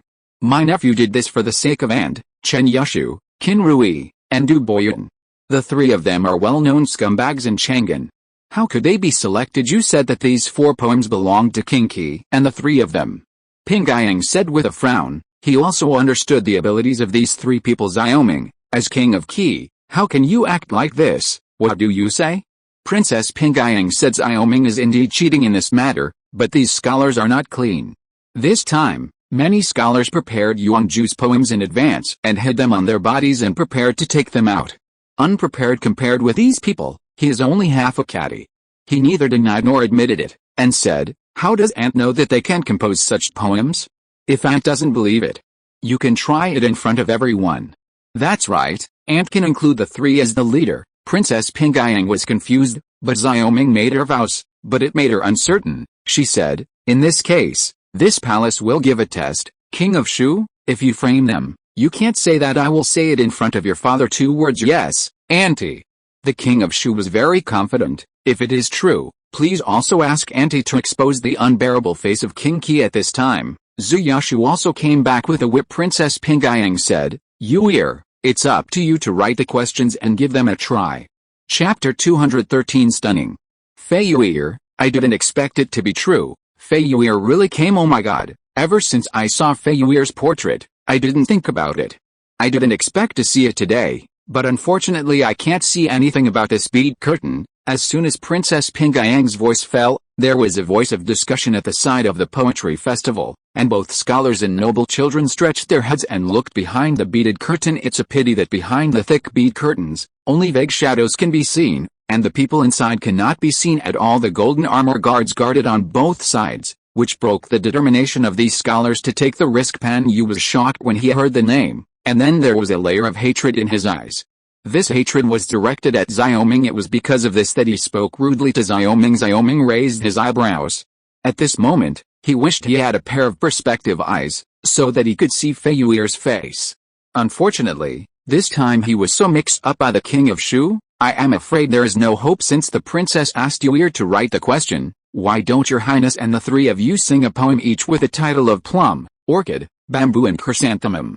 A clear and sweet voice came from behind the bead curtain. When Xiaoming heard the sound, his heart suddenly swayed. The sound was pleasant, as sweet as a lark. The three of Zhu Yeshu were so scared that they almost urinated. What kind of poetry did they know? Didn't Xiaoming make them look ugly? His Royal Highness, this. Zhu Yeshu swallowed, and originally wanted to show his face in Princess Pinggang, but this time they lost their faces at home. Xiaoming said solemnly, don't be afraid. You have to believe in your own talents. Since the question has been asked, it's better to start with you. This plum blossom will be handed over to you. Zhu Yeshu had the heart to hit the wall. He was at a loss, and his mind was in a mess. How could he possibly write poetry? When the King of Shu and Pan Yu saw Zhu Yeshu's appearance, they immediately showed ridicule. Xiaoming sneered at this time. The technology spar in his mind was not given for nothing. He looked at Zhu Yeshu, and meditated in his heart. I heard the breeze in Mihuadi, and snowdrifts are all over the 4 mountains. How can he incarnate into 100 billion of the plum blossoms or release? The original function of the technology spar was to transmit knowledge. When Xiaoming used it like this, Zhu Yeshu suddenly felt a faint poem appearing in his mind. He was in a hurry and was suddenly overjoyed. Then he kept thinking hard, and the poem became clearer and clearer. At last, he finally came to a realization and said aloud, I heard that the plum blossoms are blowing in the wind, and the snowdrifts are all over the 4 mountains. How can you incarnate hundreds of billions, 1 plum blossom and 1 wing? As soon as Zhu Yeshu's poem came out, all the scholars immediately became ashamed, and the King of Shu and Pan Yu showed incredible expressions. Well, another quatrain. After pondering for a while, Princess Pingayang's voice came from behind the bead curtain. Then she seemed to be looking forward to it and said, who should be next? Ignoring Zhu Yeshu, who was secretly ecstatic, Xiaoming said, Qin Rui, come and recite bamboo. Qin Rui was still shocked by Zhu Yeshu at this time. At this time, it was his turn. So he panicked and looked at Xiaoming for help, but Xiaoming didn't look sideways and ignored it at all. Just as Qin Rui was scratching his head and scratching his cheeks, he suddenly felt a flash of light in his mind, and a poem suddenly appeared in his mind. He said with great joy, the bamboo is empty in the wild, and the top of the clouds are soaring. Chastity. After reciting, Qin Rui was overjoyed and cupped his hands. Everyone, let it go, let it go. The scene of the poetry meeting fell into silence, and the faces of the scholars were no longer ridiculed, but full of jealousy. Next was Du Boyuan, who read, Autumn frost creates chrysanthemum flowers, endlessly romantic writing sunsets, casual sentences, natural charm into thousands of families. Each of the 3 made a quatrain and laughed as they looked at each other. Chen Yushu clapped the whip in his hand and said to Xiaoming, Your Highness, let me do the whip for you later. After all, he looked at Pan Yu with gloomy eyes. Who are these? Zhu Yeshu, Qin Rui and Du Boyuan? Those were all devil kings of the world, and it was hard to justify the loss just now, but now they have to deal with it. Hearing this, Pan Yu turned pale and looked to the King of Shu for help. The King of Shu was in a cold mood, but he was using Pan Yu. Why would he be boring? Because Pan Yu was looking for himself. He said, Pan Yu, how can you be so reckless? This king almost believed you. Pan Yu's face turned even paler. Princess Pingayang behind the bead curtain smiled. It's rare to see so many good lines in this poetry meeting. King Qi, since there are already 3 of the plum, orchid, bamboo and chrysanthemum, you might as well recite this orchid. Now, let's gather the names of these 4 gentlemen. Xiaoming glanced at the King of Shu provocatively, and said lightly, since my aunt asked me, my nephew will be ugly. The orphan orchid grows in a secluded garden, and all the grasses are gone. Although the sun shines in the spring, the sadness in the high autumn moon. Fish Huang pattered early, Lu Yan is afraid to rest. If there is no breeze, who'll send the fragrance? After reading this poem, the King of Shu looked at Xiaoming incredulously. When did the King of Qi become a poem in 3 steps? And Princess Pingayang, who was behind the bead curtain, looked at Fei Yuer. Good one, if there is no breeze, who'll give off the fragrance? After a brief silence, Princess Pingayang suddenly said, King Qi, I didn't expect you to be so talented, but this poem reminds me of the helplessness of my daughter's family. If there is no fresh breeze, who is the fragrance? Ah, Fei Yue's expression was moved, and she naturally understood what Princess Pingyang meant. In fact, Princess Pingyang didn't have this temper before, but after the death of the concubine, her character changed greatly. If there is no breeze in this poem, the fragrance for who made her secretly lamented her fate at this time. Princess Pingyang looked at her, and the meaning was also obvious. If this woman chose the wrong husband in her life, she would be wrong forever. And we have also chant this plum, orchid, bamboo and chrysanthemum. It should prove that we didn't cheat, but that the king of Shu and Pan Yu slandered this king, and we ask my aunt to make a promise to travel. Princess Pingyang recovered from her sadness. She said, "It's natural. Today, you and the three of them will go boating on Guojiang Lake with Bangong. Princess Xiang Cheng is also there. It just so happens that we can chat together." This. Xiao Ming's face changed greatly when he heard Princess Xiang Cheng's presence. "Auntie, I'm afraid there is something else going on this afternoon." "Seventh brother, what do you mean at this time? Since the seventh brother is not happy, then I should go to the place where the seventh brother is staying." Princess Xiang Cheng's slightly angry voice came. Xiao Ming complained to himself that this Princess Xiang Cheng was the person he had the most trouble with in Chang'an City. In the past, when he was in Chang'an, he was often blackmailed by this sister. "No, seventh brother, just go," but before that, seventh brother still has things to do. Xiao Ming looked at Pan Yu. He was humiliated by a small nobleman at the poetry meeting. If he didn't get his face back, wouldn't he, the vassal king, be laughed at by the civil and martial arts of the whole dynasty? Chapter 214 Secretly Arranged. The atmosphere of the poetry meeting gradually became solemn. All the scholars kept silent, for fear that they would be involved in this matter, and immediately stood away from Pan Yu. The king of Shu's face was extremely ugly, but there was nothing he could do at this time. "Pan Yu, what else do you want to say?" Zuyashu looked at Pan Yu with a sneer, and the whip in his hand made a pop sound. Pan Yu glanced at the king of Shu again, and seeing that the king of Shu was still indifferent, he was secretly annoyed. If it wasn't for the king of Shu, even if he hated the king of Qi, how could he be so bold? "Life is gone," he said anxiously. "The king of Shu ordered me to do so much." As soon as these words came out, everyone looked at the king of Shu. Xiao Ming sneered and practiced. There were not many scholars in Chang'an who had backbone. He knew this. Sure enough, after such a fright, Pan Yu immediately explained. The mastermind behind the scenes come out. This time Pan Yu was small. Xiao Ming just wanted to take advantage of this incident to clean up the king of Shu, and that was the point. Although he is now mobilizing the people of Qingzhou to collect saltpeter, this is not a solution in the long run. After all, the amount of gunpowder he needs will only increase in the future, because not only did he want to produce gunpowder, but he also had to sell it to other vassal kings. As a result, it was even more impossible to rely on the private saltpeter. The king of Shu's entry into Beijing this time must have something to do with the king of Shu playing tricks behind his back. Now that the king of Shu has been caught by him again, he can go to Xiao Wangsun to complain. Let Xiao Wangsun see the contradiction between the king of Shu and him, and let him issue a decree that the king of Shu shall not obstruct the mining of this saltpeter. "You bastard, you are spitting blood." The king of Shu was furious when he heard this, and he raised his foot and shoved it towards Pan Yu. Pan Yu let out an oops and lay on the ground like a gar. Then the king of Shu walked over and punched and kicked Pan Yu, as if he wanted to spread the resentment on Pan Yu enough. Princess Pingyang's sullen voice came. "King of Shu, you are brave enough to make trouble at this palace's poetry fair. This time I can't say that I want to participate in a show in front of your father." When the king of Shu heard the words, his heart trembled, but he was still very afraid of Xiao Wangsun, and said, "Auntie, this villain is causing trouble in this matter, and it has nothing to do with my nephew. Right and wrong, Ben Gong already knows. You don't need to argue anymore. Now you can leave this place for me, and when the poetry session ends, Ben Gong will settle accounts with you." Princess Pingyang said angrily, "Yes, Auntie." The king of Shu was even more angry, but he still dared to make trouble with Princess Pingyang. Turning around, the king of Shu walked out. When passing by Xiao Ming, the king of Shu almost squeezed out the words between his teeth and said, "Let's see." Xiao Ming didn't look back, just spit on the ground. "As for Pan Yu, you dare to provoke right and wrong among the princes. Wouldn't it make people look down on our royal family? Come here, take Pan Yu out and whip him 100 times. Princess Pingyang continued. Pan Yu on the ground turned ashen resolutely handled the conflict at the poetry meeting. Then Princess Pingyang said, "King Qi, since you are the best at this poetry meeting, why don't you go to the lake with Ben Gong? I have something to tell you."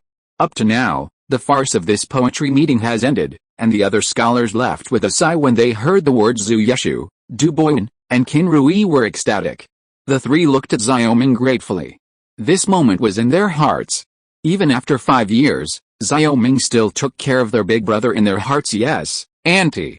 Xiaoming sighed lightly. In fact, this time, I have to win the poetry of the technology library so hard, but the purpose is not to be brave at the poetry meeting. This is idle and idle, in order to be able to see the appearance of his future wife. This is one of them. But later, he worked so hard for the three of them in this battle of the barbarians. Xiaoming just won a small battle to defend the city, and the news brought by Wang Zhuan afterwards proved that this time Bei Shan only used Xiaoming's hand to attack the loyal barbarian Date Jiwu.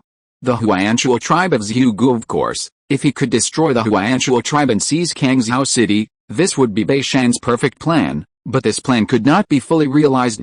He could only take the former and attack the Huanshuo tribe. Therefore, after the Blood Wolf Guard only lost thousands of people, he ordered to retreat. If Bei Shan was determined to fight to the death, Xiaoming's ammunition at that time would not be able to resist the barbarians entering Kangzhou. The victory of this war was also a fluke.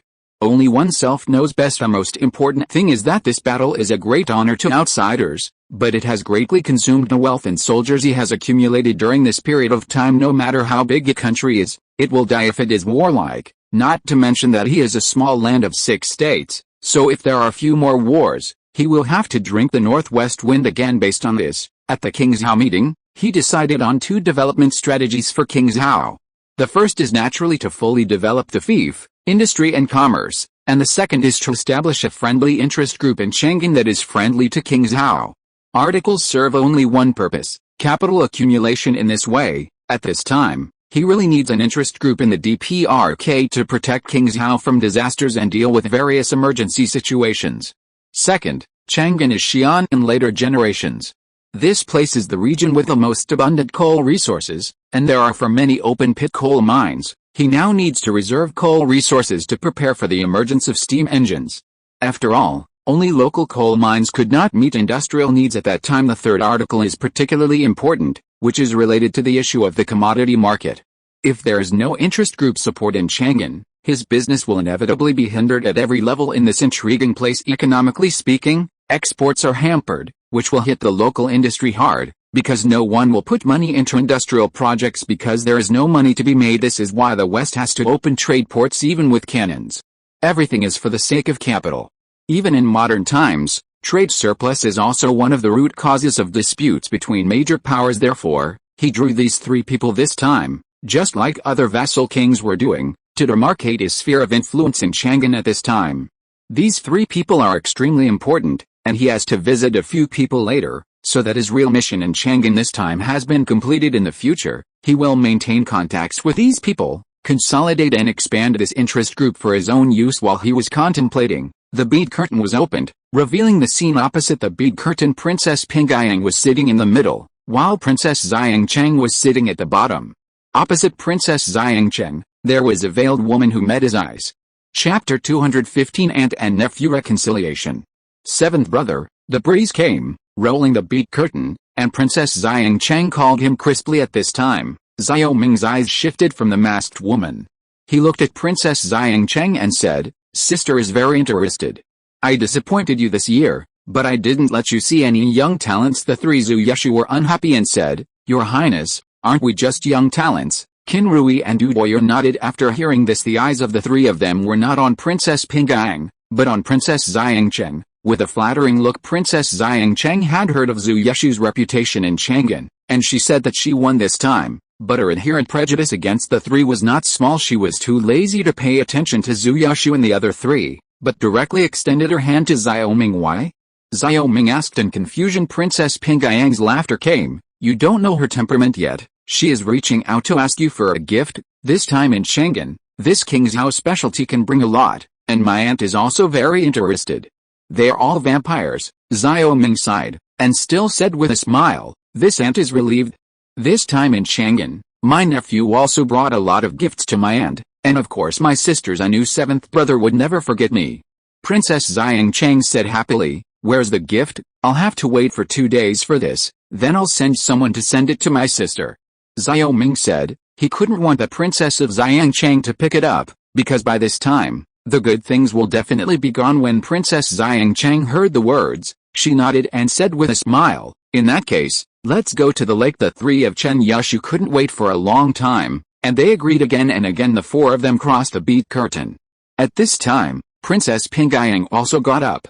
The veiled woman said a few words to Princess Pingyang, then turned and walked out. Just now, I looked at the masked woman, but the top half of her face was exposed, which was extremely pretty. His eyes searched again at the poetry fair, but Luo and Aster didn't see them either. It seemed that they were eliminated in the second round. After getting started. Seeing the masked woman leave, Princess Xiangcheng smiled and said, "Seventh brother, is that Fei Yuer?" "She is Fei Yuer?" Xiao Ming looked at the graceful back in surprise. Princess Xiangcheng nodded. "Seventh brother's blessing is not shallow. This Fei Yuer is a beauty. Seventh brother is not so superficial." Xiao Ming stretched his neck and glanced at Fei Yuer, who was gradually disappearing. This figure was graceful. When Princess Xiangcheng heard the words, she pouted and went straight to the boat. Looking at the painting boat, Xiao Ming suddenly felt that it was completely boring. After all, his goal was achieved. Although it was only half-faced, he felt more at ease in his heart. But Princess Pingyang said that she had something to say to herself, and she couldn't help but go. In this poetry meeting, 4 scholars were selected, and 4 women were selected with the addition of Princess Xiangcheng, who joined in the fun. A total of 10 people toured the lake together, and the 4 selected were also lightly veiled, and they were all ladies in the Great Yu Kingdom. Ordinary people could not read books, let alone women. This talented woman basically came from a wealthy family, Chen Yushu, and the 3 were so excited that they got on the boat in a hurry. Followed by Xiao Ming, the painting boat slowly rowed towards the lake. Chen Yushu and the 3 got into the painting boat, and one by one, they were more attentive than the other, serving tea and pouring water for Princess Xiangcheng. At this time, Princess Pingyang called Xiao Ming to the Bao King Key. "It's been more than half a year since King Zhao left. I didn't expect you to disturb Chang'an so soon. It seems that my aunt underestimated you." Princess Pingyang looked graceful and luxurious in a neon peony palace dress. The aunt praised it, and the nephew was just a fluke. Xiao Ming was humble and a little guilty at the same time. At that time, he took advantage of this aunt to get rid of the Wang family. Princess Pingyang snorted coldly. "Fuck? I don't think so. You have a lot of tricks, but I'm afraid your aunt was used by you. The last time about King Zhao, the more aunt thought about it, the more wrong it became, but now that there is no proof, it is inconvenient for aunt to say more." Xiao Ming's heart sank. At this time, Princess Pingyang suddenly mentioned this matter. "I am afraid that the next request will be made. Generally speaking, this is a negotiation skill. After all, this matter is nothing but speculation, and guessing this matter must be beating him." "Why did my aunt say this? My nephew has always respected my aunt very much," Xiao Ming said. Princess Pingyang turned around and looked at Xiao Ming with a smile. "Okay, it's okay for you to lie to others, but not for me. You nephews have used me a lot, but whether it's true or not, auntie don't care about this matter. After all, you are my nephew anyway." Xiao Ming was stunned for a moment. He couldn't understand the meaning of Princess Pingyang anymore. After a pause, Princess Pingyang said, "Before you were in King Zhao, auntie was out of reach. It's not that she didn't hurt you, but she was too far away. Don't blame auntie for that, nephew, dare not." Xiao Ming said cautiously. He frowned, thinking that this Princess Pingyang is really powerful. She has always been very close to Xiao Wangsun, and she must follow Xiao Wangsun's actions. At this time, it is estimated that Xiao Wangsun learned her importance now, and this poetry meeting was just to ease the relationship with herself. After all, what Wang Chengchao said last time in King Zhao scared her a lot. If Xiao Ming thought about it more, he would definitely hold a grudge against her aunt. In addition, Xiao Ming's status is not what it used to be, so with Princess Pingyang's character, you must bet on multiple sides. She got along well with the other princes. She didn't look down on Xiao Ming before, but now Xiao Ming is not the same, so naturally the way of getting along has to be changed. Thinking about today's poetry meeting, Princess Pingyang is for her, and this year she unexpectedly invited Fei Yuer, which is probably also the intention. Sure enough, Princess Pingyang said, "Your father has already proposed to the Fei family for you, and my aunt can't do anything else for you, but I can only invite this Fei Yuer to let you take a look. Originally, my aunt sent someone to notify you to come. People who never wanted to come back said that you have already come, so my aunt is worried that you will not be able to enter the poetry club. And now it seems that my aunt really thinks too much. Princess Pingyang wanted to ease her relationship, and Xiaoming naturally couldn't ask for it. What he needs now is development, not fighting, he said. I've troubled my aunt, and my nephew is grateful. It's okay, you and I are both royal heirs, so there's no need to be so unfamiliar. Princess Pingyang smiled lightly, thinking that Xiaoming had taken her favor. Standing on the bow, the aunt and nephew talked again, and then entered the painting boat. Xiaoming spent an afternoon in the painting boat. At this time, he relaxed and enjoyed the beautiful scenery of Guojiang Pond. In this autumn in the evening, a group of talents came ashore and left. Chapter 216 Gifts. Thanks to His Royal Highness for helping us this time at the end of the lake tour, Zhu Yashu and the others sent Xiaoming to the place where he stayed. This was a sincere statement to Xiaoming. It's a shame to say that. Back then, we went up the mountain of knives and descended into the sea of fire together. Xiaoming smiled. The three of Qinrui looked at each other and all laughed. Qinrui said, it's rare for His Highness to come back this time. We will meet again in the future. When His Highness returns to Qingzhou in the future, don't forget that the three of us are. Hey, I was bullied by the nobles in Qingzhou before. At that time, there was no way. Now this king will definitely keep in touch with you by letter from time to time. Xiaoming said. Zhu Boyuan said, this is the best, but we said that we share the difficulties and share the blessings. After that, the three of them handed over their hands and said goodbye to Xiaoming. After sending the three away, Xiaoming looked at Lu Fei, who came back with him at night, and asked, can you still stand, His Royal Highness? What are you talking about? In the 10 days and 10 nights of the Qingzhou city battle, Lu Fei is still fierce. Oh, Luozin is here to help me. Lu Fei immediately put his hand on Lian Rasen's shoulder. Luozin and Lu Fei are also half a caddy. They don't know how many children and grandchildren they handed over in a day. He scolded, go back and rest, annoying. Lu Fei grinned and looked like he was still unfinished. He and Luozin bowed to Xiaoming, then turned around and said, this Jiafeng division is really extraordinary. Xiaoming frowned and watched the two leave. This time the two made a contribution, which should be regarded as a reward, so they condoned them. After all, if there is no spiritual release in these days of licking blood, it will drive people crazy. Turning around and returning to the resting place, Aster said to Xiaoming, Your Highness, someone came over earlier and said that the goods will arrive tomorrow. Really? That's great. When the gift arrives, I will go to Fei's house tomorrow, and in a few days, we will go back to Qingzhou. Xiaoming said. In just one day today, half of his work is done, and the rest is just for you to send out gifts. The next day, the Qingzhou merchant ship arrived on time at noon, and the two large ships were delivered. Aster hired more than 30 carriages to transport all the things. After selecting 30 of the items, Xiaoming said to the servants of the palace, take these and follow me. He was going to his house in Fiji. Jiading was ordered to put all the things Xiaoming selected into the carriage, and followed Xiaoming to the Fei mansion. Yesterday, he suddenly saw Fei Yuer, and he was amazed for a moment, and then there was Gujing Wubo. After all, he was used to watching beautiful celebrities and anime beauties on TV in modern times, and he was still somewhat immune to beauties. Although he likes lip syncing, he is not a slut.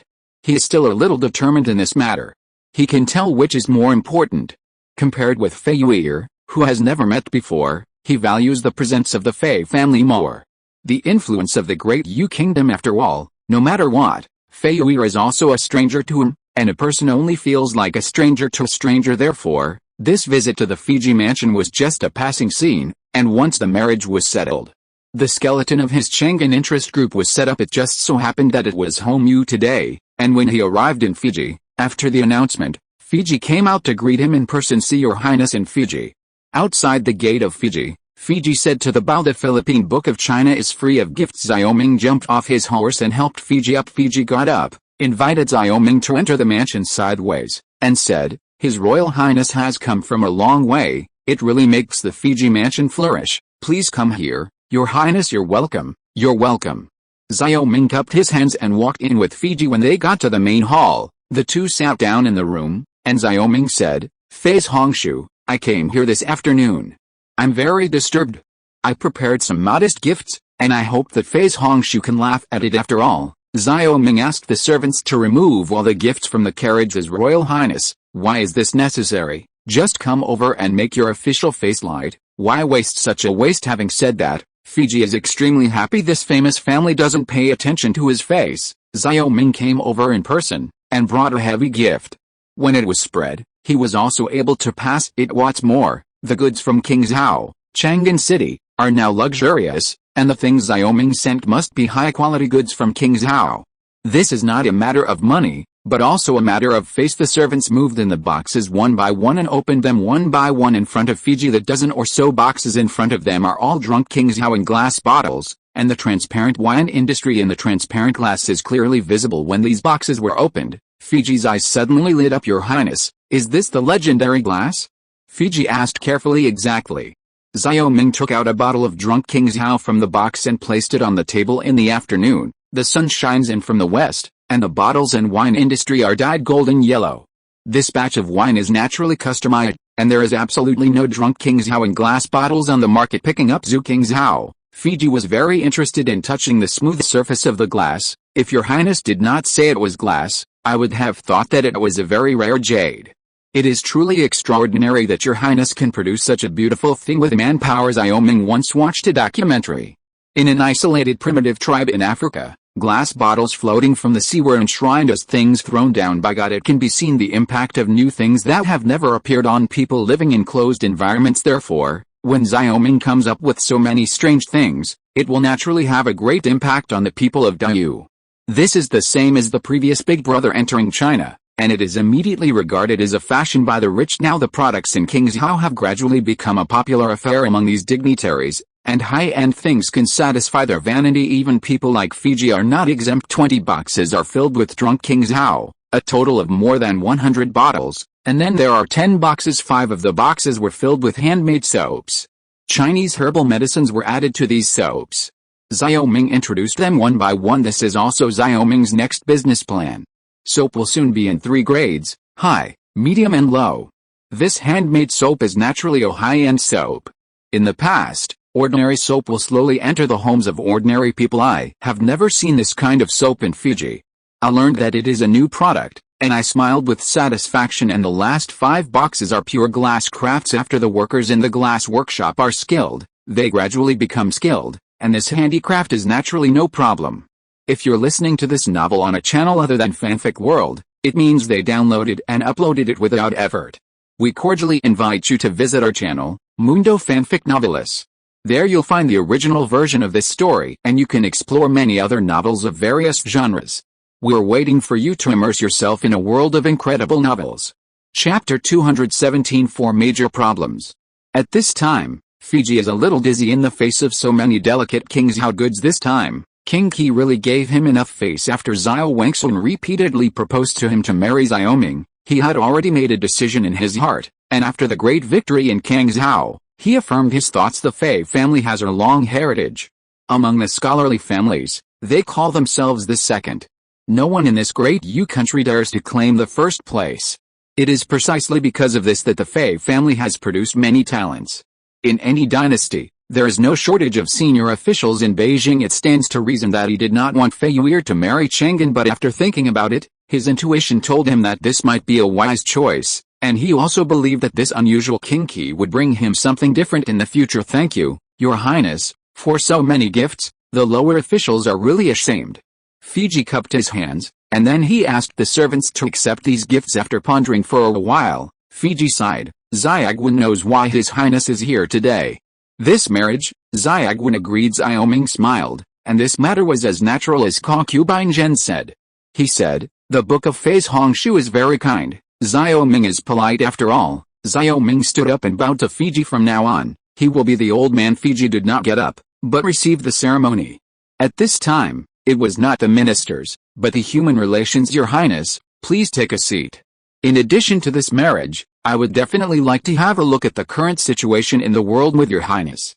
Fiji's eyes were bright. If it was the previous Xiao Ming, he would definitely not say that, but now from the newspapers in Qingzhou, he saw a different Xiao Ming. Exactly. I hope Fei's Hongshu can give some pointers. Xiao Ming did not deny it. Although he has a lot of scientific and technological knowledge, Xiao Ming really lacks the understanding of the Great Yu Kingdom, which is very detrimental to the development of Qingzhou. After all, Qingzhou is a part of the Great Yu Kingdom and cannot develop independently from the Great Yu Kingdom. After all, he needs a lot of resources to get from other places. Furthermore, he needs to know who is his enemy, who is his friend, and who can still win over. The great leader once said that he must unite all the forces that can be united, and it is impossible to fight alone. Fiji smiled, gently stroked his beard and said, "You must be very clear about the current domestic and foreign troubles in Dayu. Now the most powerful enemies of Dayu are the barbarians. Although Beishan has retreated this time, he has when he comes back, he must wash away the humiliation in Kangshao. According to the information I got, after Beishan returned this time, he was only reprimanded. On the contrary, he let the Blood Wolf tribe enter Yaozhou from Shanhaiguan. Compared with the Huanshuo tribe, this Blood Wolf tribe is one heaven and one earth." Xiaoming hadn't heard of this news. He couldn't help feeling that his intelligence network was still inferior to that of the imperial court. Fiji continued, "Huanshuo is just a small tribe, and they can occupy Yaozhou and other places because they please Wushugu, but this Blood Wolf tribe is one of the strongest tribes under Bishan. You must also see the Blood Wolf Guard pass." Xiaoming nodded. This Blood Wolf Guard is indeed well trained and extremely brave. At the end of the Battle of Kangshao at that time, the mountain of corpses piled up by the Blood Wolf Guards was still in sight. Even in the face of such a tragic scene, the Blood Wolf Guard still rushed in without fear of death. That's right, this Blood Wolf Guard followed Beishan's campaign against the Ottomans and has experienced hundreds of battles, and the Blood Wolf tribe is also one of the big tribes on the grassland, with a population of more than 500,000, and these 500,000 people can be mobilized 100,000 cavalry. This does not include the slave soldiers. This time you have made Bishan a big loss. He will definitely pay attention to this artillery, and study how to attack the city under the artillery." Fiji said, "I have already anticipated this. The worst case scenario is that Beishan also gets the artillery." Xiaoming pondered, "But I know that the Kingzhou army is far from being an opponent of the barbarians on the grassland, so I am going to take the city's strong artillery. Li's fortress advances the strategy and slowly erodes the land of Yaozhou." Fiji sighed, "Well, I'll be at ease now. What I want to remind you is exactly this. You must not rashly fight the barbarians on the grasslands. Apart from the barbarians, there are 3 major problems for my country in Great U Filipino book." "Please speak," Fiji said slowly. One day, King Wei also said in the courtroom that pirates are rampant along the coast, and the pirates in this coastal area account for 40% of the Japanese pirates, and the remaining 40% are Koreans. Next are the people of the Great U country in the land of Wu and Yu, who, together with the Japanese country and Korea, acted as pirates and harmed our coastal cities. 40% are Koreans?" Xiaoming asked in disbelief. Fiji nodded, "Yes, Guerrilla used to be a vassal of the Great U Kingdom, but after the barbarians became strong, they became vassals of the barbarians. They despise our Great U Kingdom. They once killed the envoys of the Great U Kingdom who sent guerrilla to the country to flatter the barbarians.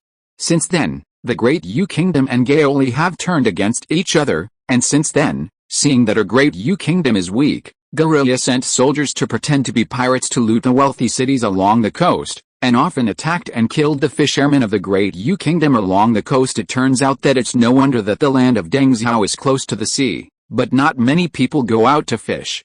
This is also the reason." Xiaoming pondered. He remembered some information in the technology library. This information comes from the later official history of South Korea, records of Sejong, which states that during the previous dynasty, Japanese pirates prospered, and the people were struggling to survive.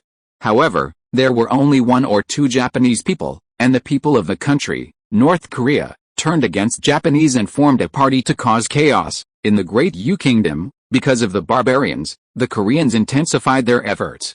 However, no matter whether there were many Japanese or Koreans, these 2 places have always been eyeing the Great U Kingdom. Whenever the Central Plains dynasty fell into decline, the Xiao would take the opportunity to invade. Fiji continued, "It is for this reason that this has led to the decline of maritime merchants in the Great U Kingdom.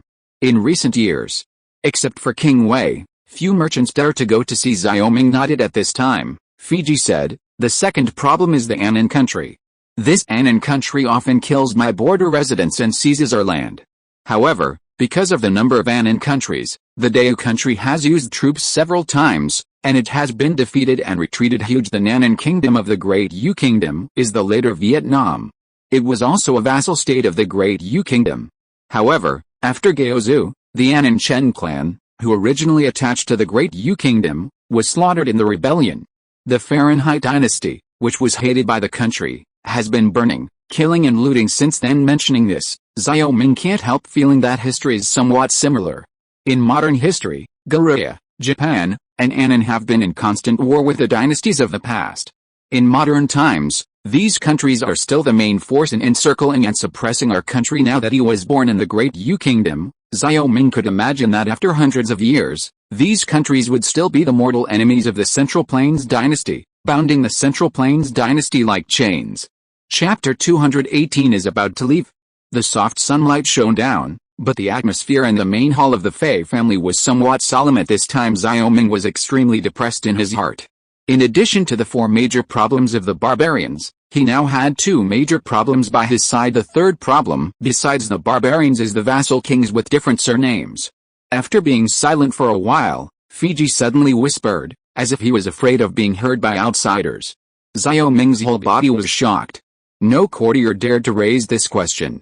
Everyone knew it well, but tacitly understood it. Even the Fiji family, represented by Fiji, couldn't stand the tossing of these feudal kings with different surnames. Phase Hongshu really knows a lot, and Xiao Wang admires it. Xiao Ming said faithfully, Fiji's vision is vicious.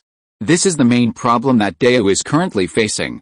It can be described as internal and external troubles. Fiji talked again and said, Your Highness, don't flatter your lower officials.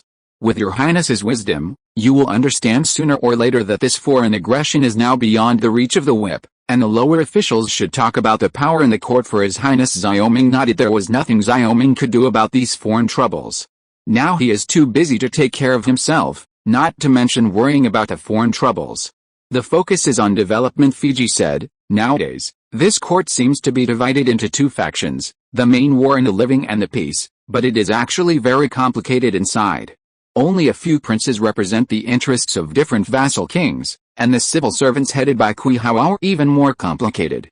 The military attaché headed by Luo Quan is not of the same mind, helping Zhou to do evil, trying to control the court, and even Princess Pingayang is stirring up the situation in Chang'an. Now in this dynasty, the generals of the Forbidden Army headed by Luo Quan are the ones who can be drawn by His Highness. I don't need to talk about the old friends of His Highness in the civil service. As for Princess Pingayang, His Highness needs to be more cautious, said Fiji. Xiao Ming nodded. Pang Yukan and Zhong Xingchang were quite accurate on this point. However, among all people, His Highness should be the one who should be attracted the most by the Holy Highness. Others are just a little wing to shield His Highness from the wind and rain, while the Emperor is a towering giant tree, which is enough to protect His Highness. Fiji said, finally bowing his hands. Xiao Ming said again, Thank you for the reminder from Phase Hongshu. Fiji thought about it for a while, and then said, I still have a few ministers here who suggested that His Royal Highness visit. Is it these few? Xiao Ming took out the list that Zhong Xingchang gave him. Fiji glanced at it, and suddenly smiled. His Royal Highness has such a counselor by his side, but the lower officials worry too much. It is these officials. Then Fiji introduced the 3 officials above to Xiao Ming one by one, namely He Zhang, Minister of War, Yu Ming, Tai Changqing, and Zhao Jun, the prince of the country. After talking about these officials in detail, and chatting for a while, Xiao Ming glanced at the sun and thought that he could take the opportunity to visit these officials, so he said, Phase Hongshu, while the rest day, this king can go there.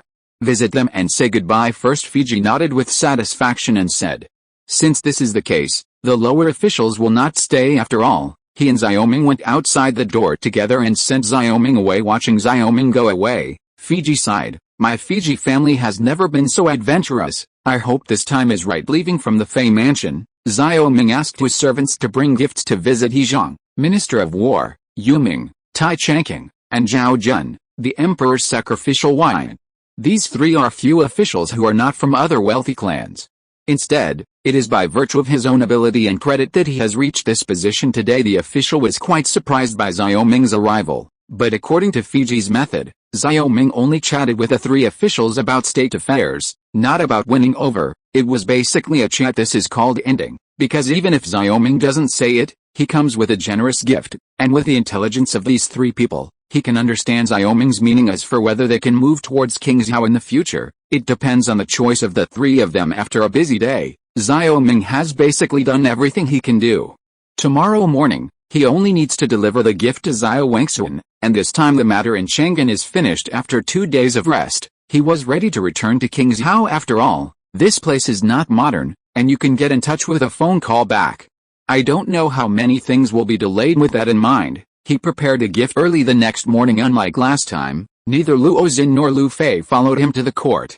After all, the last time was to receive a reward, but this time it was a pure court, and the level of the two of them was not enough. Arriving at Chengqing Hall, after 3 long live calls, the civil and military officers of the Man Dynasty focused their attention on the big box beside Xiao Ming. King Qi, you said you wanted to give me a gift, is that so? Xiao Wangxun had been looking forward to it for 2 days, but now that he finally saw it, he was very happy. It is the royal father. The royal father will definitely like these 2 gifts. Xiao Ming believed to himself. Xiao Wangxun looked excited, and he couldn't wait. He said, quickly take it apart and have a look. Of course, Baiguan couldn't say anything about this gift, and he couldn't participate in one of his books.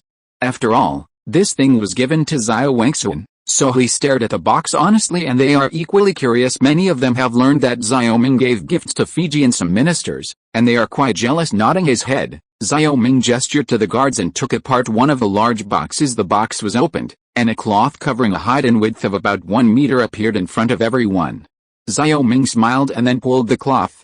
A glass artwork in the shape of landscapes appeared in front of everyone, with the words "Unify the country" and the mountains written on it. Such a large glass artwork appeared on the court hall, and the officials immediately stared at it. Xiao Wangxun even got up from the dragon chair and walked down. This is all glass casting? Yes, royal father, this whole body is made of glass, Xiao Ming said with a smile. Just from the fact that Xiao Wangxun couldn't close his mouth, he could see how much Xiao Wangxun liked it. After all, this glass art is unique. When all the princes saw this glass artwork, they also had longing in their eyes. But they were unwilling to ask Xiao Ming because of their faces, especially the king of Shu, whose eyes were filled with jealousy. Xiao Wangxun walked around the glass artwork. The more he looked at it, the more he liked it, and at the end he couldn't help laughing out loud. And he looked at the small box beside him and said, "What is this, father? This thing is not worse than this." Xiao Ming opened the box, took out a stick, and said, "Father, this is called a telescope." Telescope? Xiao Wangxun was puzzled, picked up the telescope and said, "What's the use of this? Isn't it just a stick?" The king of Shu wanted to laugh at him, but remembering the loss he suffered at the poetry meeting, he did not dare to speak at this time. Xiao Ming picked up the telescope and showed it to Xiao Wangxun, and said, "Father, look out." Chapter 219. The king of Shu was rebuked. Chengqing Hall sits in the south and faces the north, and is condescending. Outside the hall, you can directly see the scenery of Chengqing. Xiao Wangxun pointed the monocular directly to his eyes according to Professor Xiao Ming's method, and then he only saw that the palace gate that was once very familiar seemed to be in front of his eyes. This scene shocked Xiao Wangxun. He immediately put down the telescope and exclaimed, "What's going on?" This kind of reaction of Xiao Wangxun has already appeared in Niu Ben, Lu Fei and others, so Xiao Ming is not surprised at all. He smiled. "Father, don't be surprised. This is the magic of the telescope, and it is not some kind of sorcery. Something like that, but using the result of 2 uneven glass, 2 pieces of glass?" Xiao Wangxun calmed down a little. Although he was an emperor, he was still surprised when he encountered such a thing. Xiao Ming was already prepared. He picked up another telescope, took apart the single tube bamboo piece, and took out 2 pieces of glass. "Father, look at it." Xiao Wangxun glanced at it.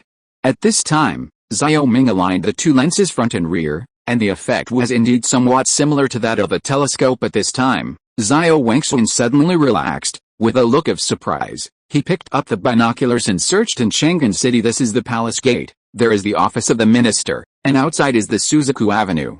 At this time, people on the avenue can see clearly compared to the past. It's amazing. If this is a time of war, wouldn't it be possible to predict the enemy's opportunities?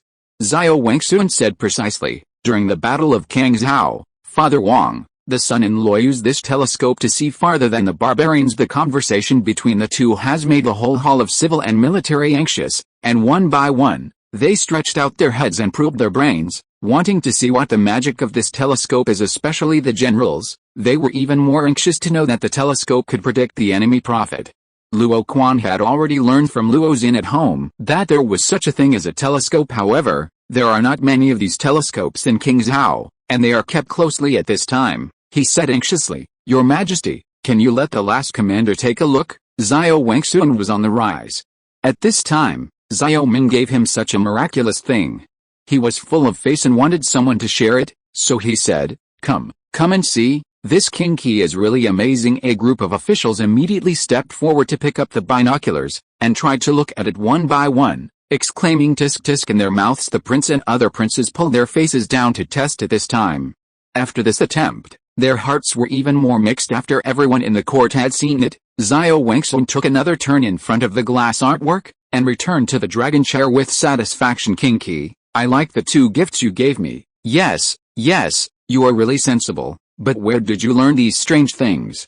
Xiao Wangsun asked. Now that everyone want to know the question, Xiao Ming has been preparing for this issue. After all, this issue cannot be avoided at all. He said, back to the emperor, a few years ago, a missionary from the Daxi kingdom was attacked by pirates and fled to the fief of Urchin. It was he who gave Urchin some books and taught him these things. Really? Then why didn't Peng Yuqin tell me this? Xiao Wangsun was not stupid, so he asked. Back to my father, when the wealthy family in Qingzhou was sitting on the throne, my son didn't dare to speak up, so he had to hide the missionary. Seeing that the knowledge he taught was very useful at that time, my son tried to learn from him and waited for one day.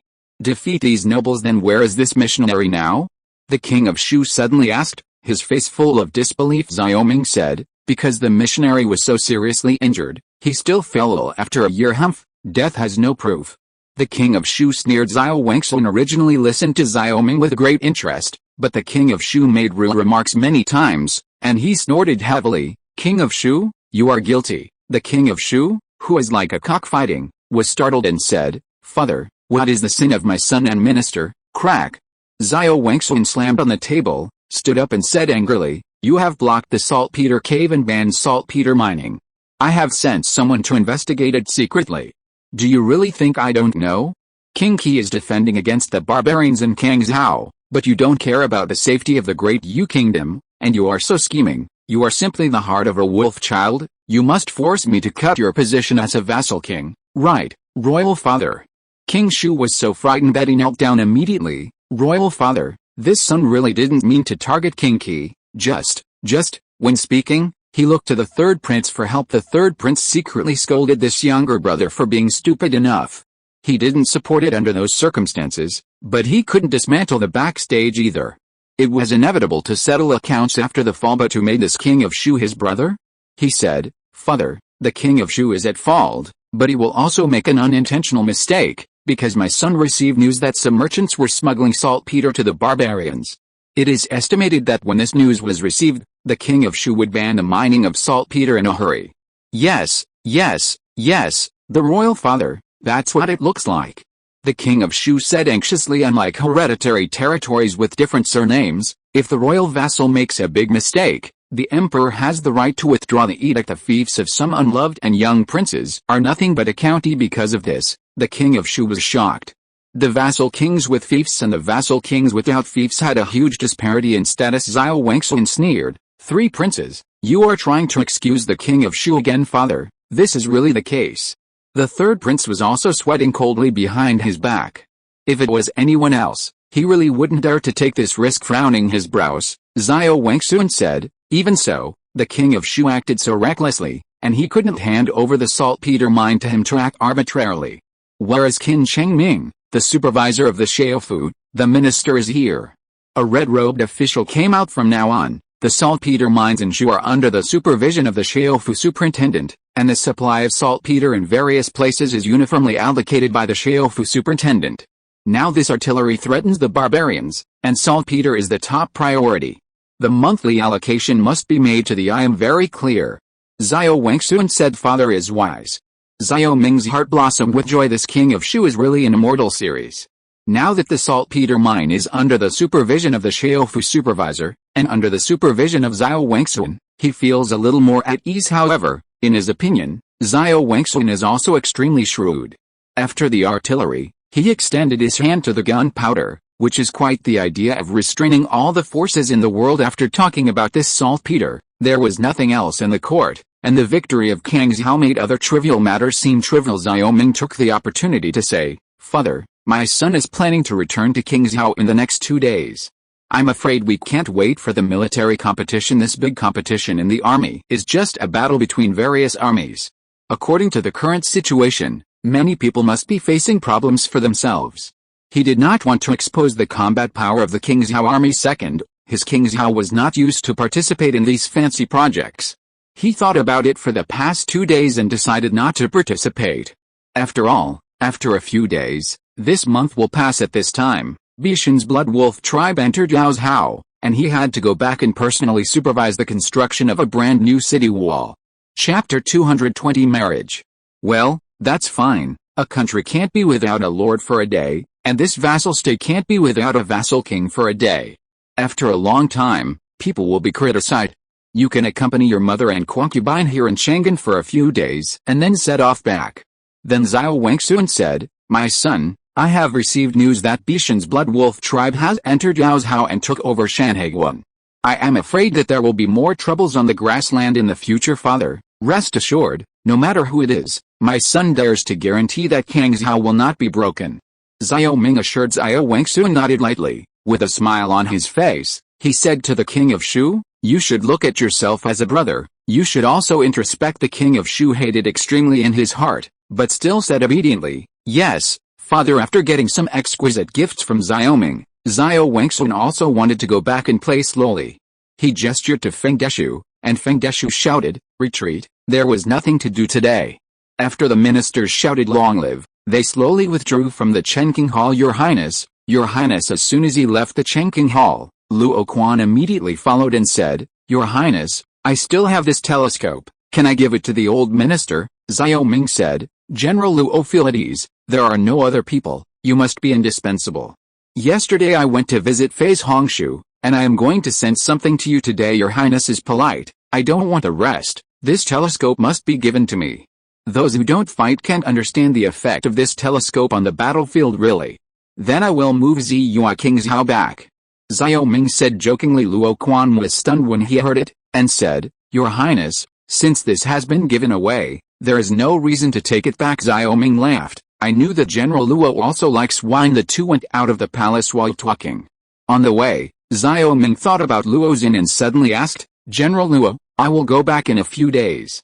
Luo Xin also made it easy for him in King's Hao, but unfortunately, after all, he is a general in the Forbidden Army. Referring to this matter, Luo Quan's face became serious. He hesitated and said, His Royal Highness, Luo Xin also spends all day at leisure in this Forbidden Army.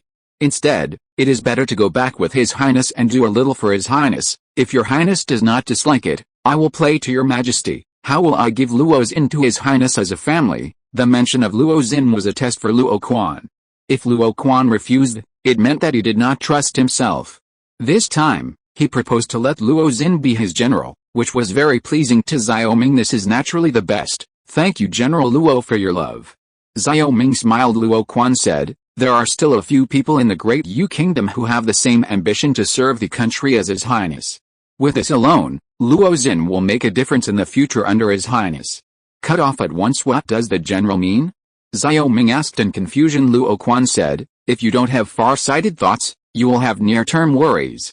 Your Highness, this is just the old minister's own worries. Xiao Ming frowned. He suddenly remembered Nilbin. Maybe Luo Quan was also afraid of letting him end. If Luo Xin was placed by Xiao Ming's side, the whole family would not end up getting involved with him back at the resting place. Xiao Ming asked the servants to deliver gifts to Luo Quan. This time, the officials outside basically delivered everything that was supposed to be delivered. Another one is the concubine in the palace. The people who blow the wind are terrible. These are the pillow people next to Xiao Wangxuan. He didn't dare to be careless, and then he went to the palace to send perfume, soap and other things. Going back in a few days, when she learned that Xiao Ming was going back to King's Hao, concubine Zhen showed reluctance. Mother concubine, King's Hao is now in a state of waste, so I can't slack off. My son is also trembling and walking on thin ice. This time is a month, and he is afraid that the thief will be in trouble. Xiao Ming said concubine Zhen is a person with general knowledge. When she heard this, she did not cry and keep Xiao Ming, but said, Now that you have grown up, you finally understand that you cannot slack off on government affairs. Well, since that's the case, mother won't let you. Coming to this world, it can be said that concubine Zhen is the only person who makes Xiao Ming feel warm. He said, Concubine mother, you must be careful in this palace to prevent being carefully framed. Concubine Zhen held Xiao Ming's hand and smiled. Mother is precious by the child. Now your status in your father's eyes is different from before. Just because of you, he will also take more care of the mother. If you are worried about the mother, why not? Build a fief with peace of mind. Xiao Ming nodded. Concubine Zhen lived in the Deep Palace for a long time, but she saw the current situation very accurately. Yes, mother-in-law, these gifts should be given to the concubines who have made friends in the palace. In this way, the mother-in-law can also have a few more helpers. Xiao Ming said how to give gifts is very particular. He doesn't know who to give and who not to give, and he can't move around in the Deep Palace, so he can only give the gift to Concubine Zhen and let her send it out well. You can rest assured. Concubine Zhen smiled. The two were talking when Feng Deshu's voice suddenly came from outside. After a while, Liu Li walked in with Feng Deshu. Congratulations, Your Highness. Congratulations, Your Highness. The decree for the marriage has been settled, and I wish Your Highness and the Fei family's marriage to be settled. Feng Deshu said happily. Concubine Zhen was overjoyed when she heard the words, and she said, I'm sorry to bother Feng Shilin. Liu Li, prepare some gifts for Feng Shilin. Niang Niang, this is not necessary. This old slave is not a greedy person. Your Highness has already given the old slave a lot of money. Feng Deshu laughed. King Qi is King Qi, and this palace is this palace. This is different, not to mention this is a happy event. Concubine Zhen looked excited, and she had been looking forward to this news. Liu Li came out of the inner room with some reward money, which Feng Deshu had to accept after sending Feng Deshu away. Concubine Zhen smiled and said to Xiao Ming, now that the marriage is set, it only takes 6 ceremonies to get married. The royal family of the Great Yu Kingdom still follows the 6 ceremonies of marriage. These 6 ceremonies are the procedures of accepting, asking for name, accepting levy, requesting an appointment, and welcoming in person. These procedures are very cumbersome. The marriage was decided, and the Imperial Court of Rights would specially handle this matter, but these procedures would take half a year, plus the selection of auspicious days. It is estimated that it would be good to marry Fei Yu within a year. This marriage has also been decided, but the matter of coming to Chang'an is really gone. Xiao Ming smiled. Concubine Zhen nodded, her mind was gone, and she said, well, in that case, you should leave early. The concubine will take care of this marriage for you, and I will tell you when the auspicious day is set. But how do you say it? It will take a year and a half. Concubine Zhen's words corresponded to Xiao Ming's guess. He felt relieved for a while, and a year was enough for him to rectify King Zhao. Otherwise, getting married immediately would delay many of his affairs. After the marriage was settled, Xiao Ming had nothing else to do in Chang'an, and after spending a few days with Concubine Zhen in Chang'an, he asked Zhuan and Luluo to pack up and leave for King Zhao. Chapter 221. My glory is loyalty. His Royal Highness, when we come to Chang'an next time, we will be able to drink His Highness's wedding wine outside Chang'an City. 1,000 cavalrymen in fine plate armor were lined up on both sides. Lu Fei and Luo Xin were also dressed in military uniforms at the gate of the city. Chen Yushu, Qin Rui, and Du Boyuan came to see Xiao Ming off together before leaving the city. Xiao Ming had already bid farewell to Xiao Wangxuan and Concubine Zhen. Xiao Wangxuan could not come in person, but sent Fiji and Luo Quan to see him off. He Zhang, Yu Ming, and Zhao Jun also came at the same time. Xiao Ming was a little helpless when he saw this lineup. It seems that his actions in Chang'an in the past few days have not escaped his eyes at all. This is to tell Xiao Ming that I am staring at you. Haha, come back next time, this king will go boating the Guojiang pond with you again. Xiao Ming cupped his hands. The 3 Zhu Yeshu also bowed their hands at this time. Luo Quan said, Luo Xin, you will be the family general of His Royal Highness King Qi in the future. In the future, you must not bear the highest regard for your highness. You know, father, don't worry, I won't lose face of the Luo family. Luo Quan said with his fists folded. In the past 2 days, Luo Quan, as he said, will invite Xiao Wangxuan and give Luo Xin to him as a family general. Luo Xin doesn't have to worry about it anymore. Fiji smiled, but He Zhong and the 3 looked thoughtful. Although this was under Xiao Wangxuan's order, when they came to see King Qi off, they were invisibly beaten into Xiao Ming's side by other princes. This Xiao Wangxuan made them miserable at this moment. Concubine Zhen raised her eyes and looked at the next sun, and said, it's getting late, let's leave early. It will take dozens of miles to reach the next city. Yes, concubine mother. Xiao Ming nodded. At this time, Concubine Zhen's eyes were slightly red, and it seemed that she was forcing the pain of parting. He didn't want to make Concubine Zhen sad anymore, and went to Modong. Concubine Zhen looked at Zhuan and Luluo at this time, and instructed, you two are the people I trust most, but you must take good care of King Qi. Don't worry, Niang Niang. Zhuan and Luluo bowed to Concubine Zhen after explaining, Concubine Zhen turned her head away, unable to bear to see Xiaoming leave with a sigh. Xiaoming pulled his horse and whipped his whip, and rushed out first. Lu Fei and Luo Xin followed by 1,000 cavalry, and the rumbling hooves sounded watching the group go away. Fiji said to Luo Quan, "What do you think this time? So sure that Luo Xin will make a difference in King Zhao, really?" Luo Quan asked. Luo Hong is already in the Forbidden Army. Luo Xin can only be held down by his brother here. In King Zhao, he can do his best. Luo Quan said. Hearing this, Fiji smiled helplessly, turned and walked towards the city gate. 7 days later, Xiaoming and his party arrived in King Zhao. Looking at the familiar scenery on the official road in King Zhao, Xiaoming suddenly felt a warm feeling of returning home, as did Aster and Luo, with a relaxed expression. Point to the scenery outside the city in the carriage. This time I went to Chang'an, and the time in Chang'an was almost a month. The people and merchants on the road saw the team whispering and seemed to recognize Xiaoming, and some people stood on the side of the road and bowed to Xiaoming, and Xiaoming returned the salute one by one right away. "These are his people, your highness is back, your highness is back." Before they reached the gate of the city, everyone suddenly heard a noisy voice. It turned out that the soldiers guarding the city saw Xiaoming and his group shouting excitedly from a distance with binoculars. "These bastards are really incapable of military law. It's inappropriate to shout like this. I've been gone for a month, and I'm going against this guy." Lu Fei scolded immediately. Luo Xin laughed and said, "You are jealous. Now these boys only recognize his highness, not you." Luo Xin, "Don't think that if you called me a girl from Jiafeng division a few times, I wouldn't dare to beat you. I, Lu Fei, have always been selfless." Lu Fei glared at Luo Xin. Luo Xin sneered twice. "Now I'm also his highness's family general, so I won't be merciful because I'm worried that I'm an outsider." "Really? Try it." Lu Fei geared up. When they were in Chang'an, the two were tired of drinking flower wine together all day, but now the two of them started making noises again, and the feeling of fighting side by side in Kangzhou City came back again. Xiaoming said, "Listen, you two, in Chang'an this king condone you because of your merits, let you indulge a little, but when you return to King Zhao, you can't be like Chang'an, otherwise be careful that this king will take care of you." "Yes, your highness."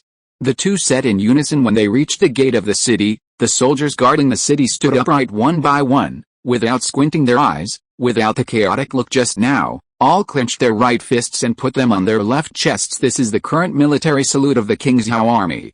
Clenching the fist means unity, and putting it on the chest means loyalty. My honor is loyalty. The moment Xiaoming entered King Zhao City, the soldiers guarding the city shouted in unison, "My honor is loyalty." Xiaoming also put his left fist on his chest. Behind him, Lu Fei, Luo Xin, and a group of cavalrymen resounded loudly, resounding through King Zhao City today. This is the slogan of the King Zhao army, swearing to defend the vassal state centered on Xiaoming. The gate of the city was so lively that someone had already spread the news to the governor mansion, and Pang Yukan brought a group of officials from King Zhao to greet him. "Your highness, you are finally back." Pang Yukan smiled. Li Keitun flattered, "In these days when his highness was away, we didn't have the energy to deal with government affairs, and the people were also worried, for fear that his highness would not come back. Now they can finally feel at ease. It can be seen that his highness is unparalleled in King Zhao. Is that so? Your ability to flatter your ass has increased in prison. It seems that it would be good to stay in prison for a while."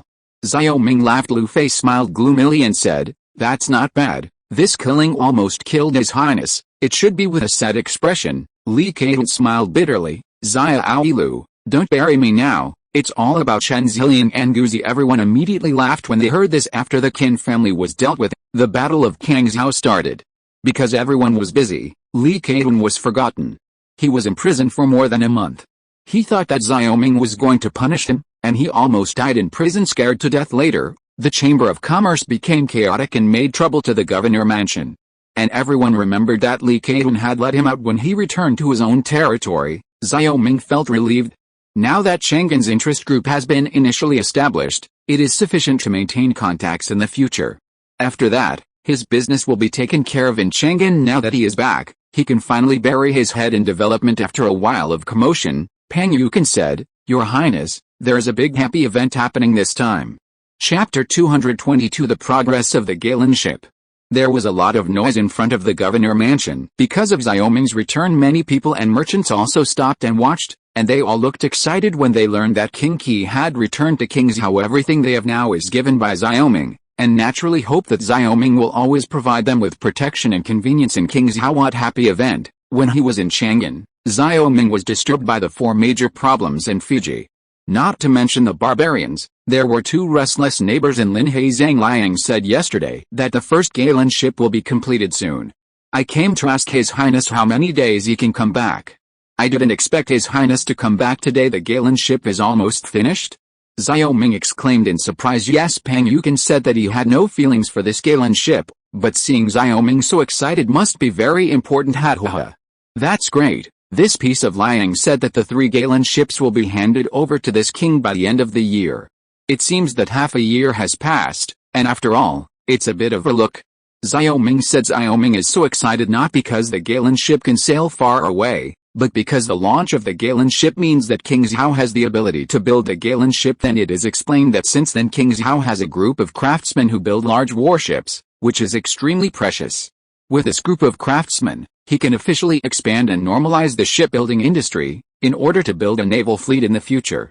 At the same time, the training of this naval professional should also be put on the agenda during this time. Bowen College has been recruiting talents, but many specific courses have not been offered. After all, everything was for the Battle of Kangxiao at that time.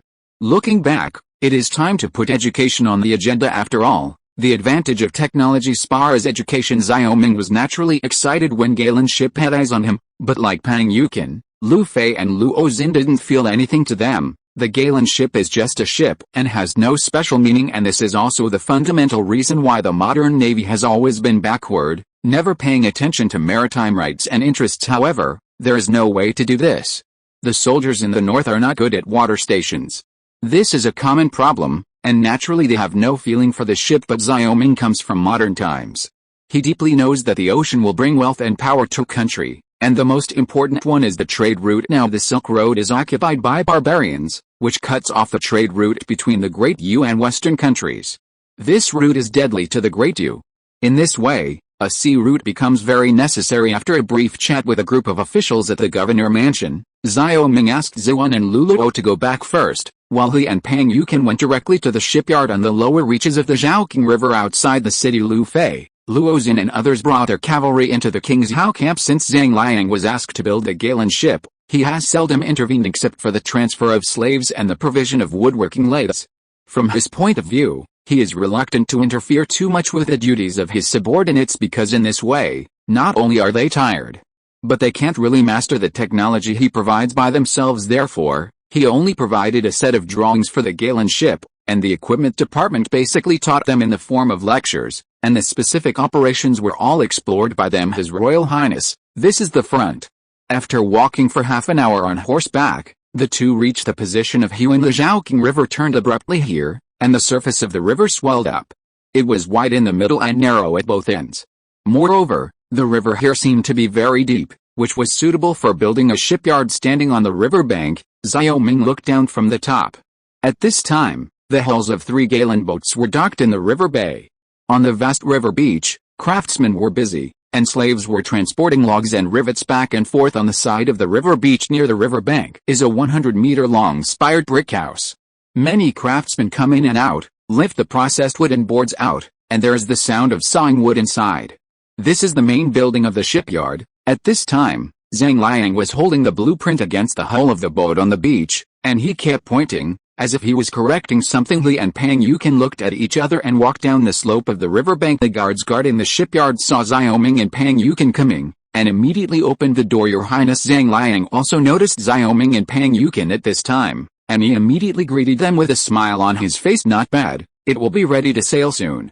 The main body of the first of the 3 Galen boats on the river beach is basically completed, and the craftsman is painting the hull with tune oil. This wooden boat sails in water, and water is very corrosive to wood, especially since this Galen boat is still sailing in the sea. The seawater is more corrosive to wooden boats. Therefore, after the hull is completed, the craftsman will apply tune oil to the hull for waterproofing to prolong the service life of the ship. His Royal Highness said this, but the old slave feels guilty.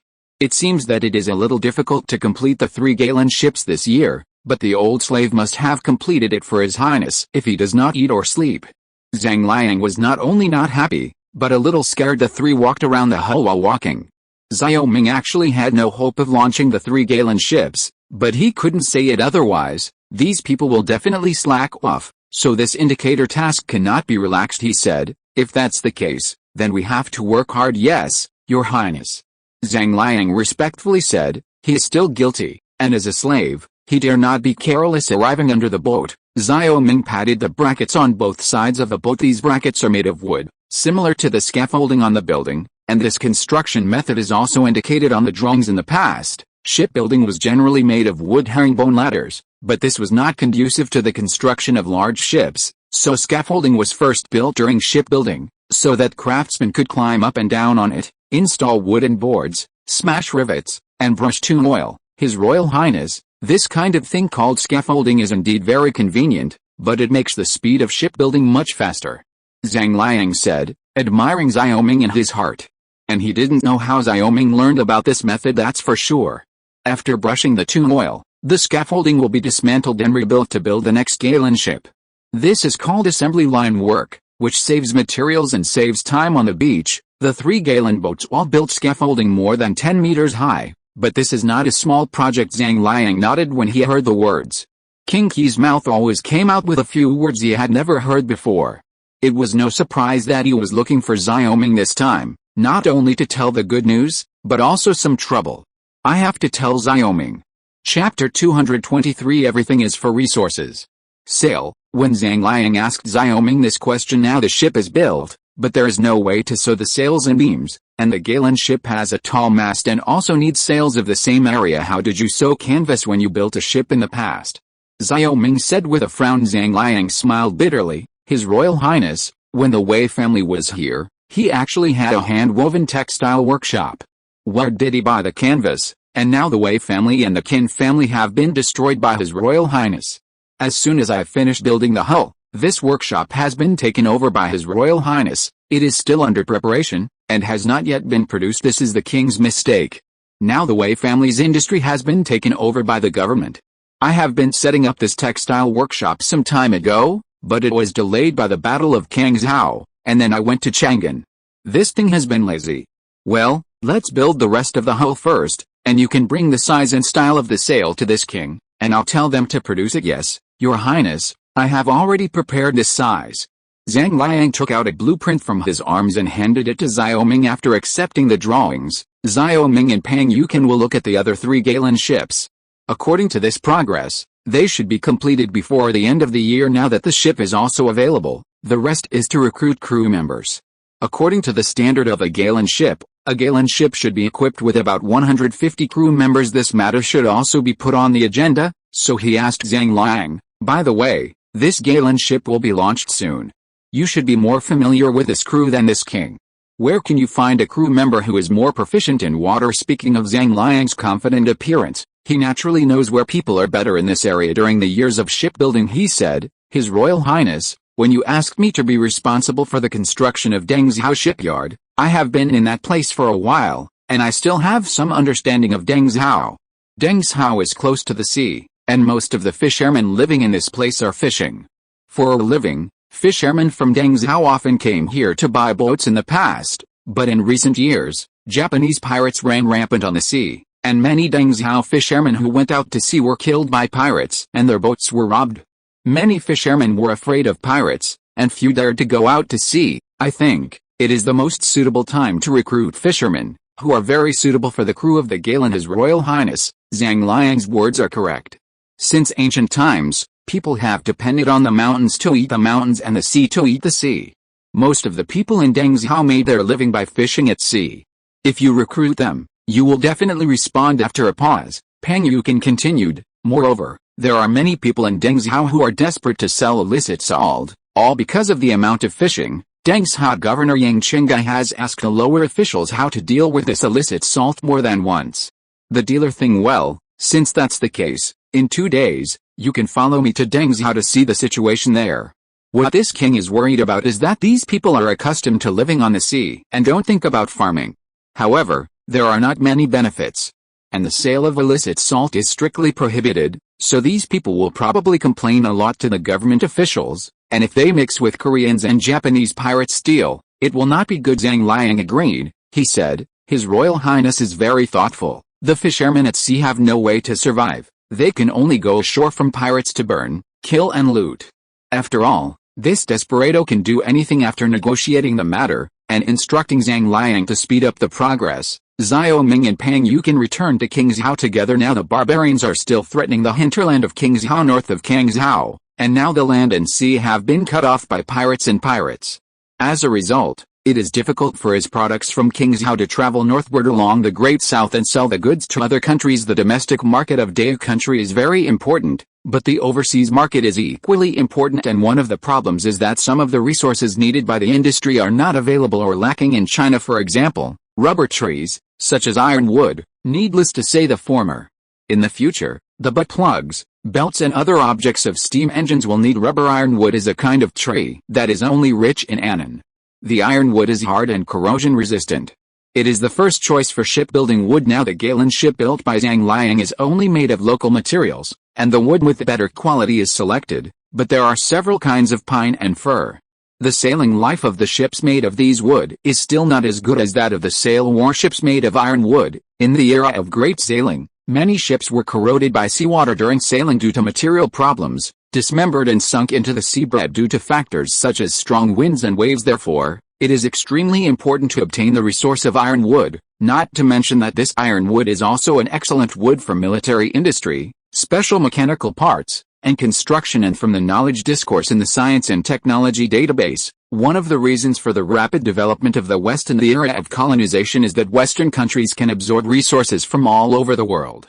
And these resources further promote the development of industry. Further, materials are the basis for the evolution of civilization. Coal, oil, nuclear energy, and more. Scientists predict that if no new fuel is discovered, human beings will forever stop in the solar system, and this is why major countries want to land on the moon or even on Mars, all about discovering new resources. It is precisely because of this that Xiao Ming attaches so much importance to sailing warships. He does not lack scientific and technological knowledge, but only resources, and some resources have not been discovered in Dao, or even none back in Qingzhou. Xiao Ming summoned important officials from Qingzhou to attend the meeting in the main hall of the palace. The next day, returning from Chang'an, he needs to grasp the recent situation of the fiefdom, and at the same time discuss the matter of the Blood Wolf tribe outside Kangzhou City. His Royal Highness, now the army of the 6 states has basically completed the reform of the division, brigade, battalion, and regiment. Niu Ben said first. Well, yes, the slogan of the soldiers at the gate of the city shows that the reform is very fast. Xiao Ming said with a smile. Is there anything that is not suitable for this reform? Niu Ben looked strange and said, the governor has become a teacher. This title is a bit strange. It's not, Your Highness. You call me brigade commander this time around. I feel uncomfortable all over. Lu Fei complained. Xiao Ming nodded. In terms of the military system, he did change a little too hastily, and these generals could not adapt to it for a while. He said, in this case, the military salute, slogan, and military system are reserved. For the time being, this title should be used as before. The right should be to popularize knowledge and use it again when necessary in the future. Yes, Your Highness. Niu Ben and other generals said. If you're listening to this novel on a channel other than Fanfic World, it means they downloaded and uploaded it without effort. We cordially invite you to visit our channel, Mundo Fanfic Novelis. There you'll find the original version of this story, and you can explore many other novels of various genres. We're waiting for you to immerse yourself in a world of incredible novels. Chapter 224, No Money Again. The strong tea has a faint tea aroma at hand. The issue of the military system was put aside for a while. Xiao Ming continued. The Huanshuo tribe on the grassland withdrew, and now it has become the Blood Wolf tribe. You all know it. Our scouts on the prairie have brought back news. It was a fluke that we won last time, but this time Yao Zhao was taken over by Bei Shan, which is a lot more troublesome. Niu Ben said with a frown. Zun Xingchang said, that's right, the Blood Wolf tribe has stepped up its surveillance of Kangzhou. Barbarian scouts often appear outside the city. Now we can't send craftsmen to build a fortress on the grassland. After the Highness went to Chang'an, I made an attempt. This craftsman has just transported the materials to the grassland, and the barbarian cavalry will arrive later, and we have to withdraw to the city. This Bei Shan is really not an easy character to deal with. Now he must be staring at Kangzhou like a wolf staring at its prey. As long as there are any mistakes, they will take advantage of the situation. Xiao Ming frowned deeply. After pondering for a while, he continued, The strategy of advancing this fortress cannot be stopped.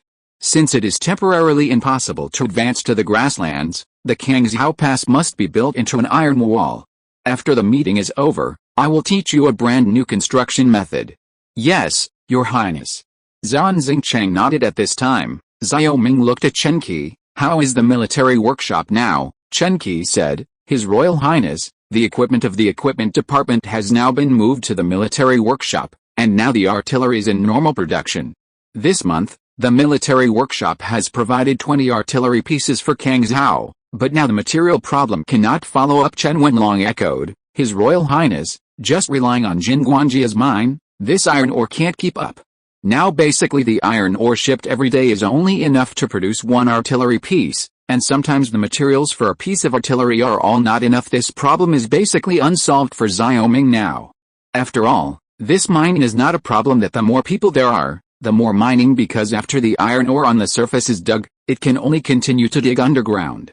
The number of people mining in this narrow space is limited, and people cannot be stuffed into it indefinitely. It is precisely because of this that the difficulty of mining has increased, and the mining manpower tends to be fixed, but the output of iron ore is now basically maintained at a certain amount. In addition, these iron ore had to be transported after being mined, and there was a long delay on the way, which was really bad for the production of artillery. Don't worry about this, materials will be delivered soon, Xiao Ming said. Chen Qi and Chen Wenlong looked at each other. Really, this is still fake. The emperor wants to buy artillery from Kangzhou, 8,000 taels. Some silver taels will be charged with iron and coal when the time comes.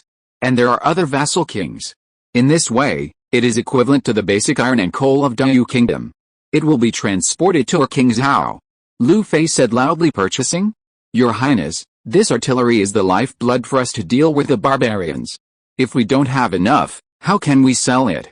Niu Ben was suddenly unhappy. It's still uncomfortable to take the artillery from his hands and cut his flesh. After all, these are the armaments of the Kangzhou army. Old General, Chen Wenlong also said just now that there are not enough minerals in Kangzhou, and we don't want to solve the material problem. This is very restrictive to the military workshop.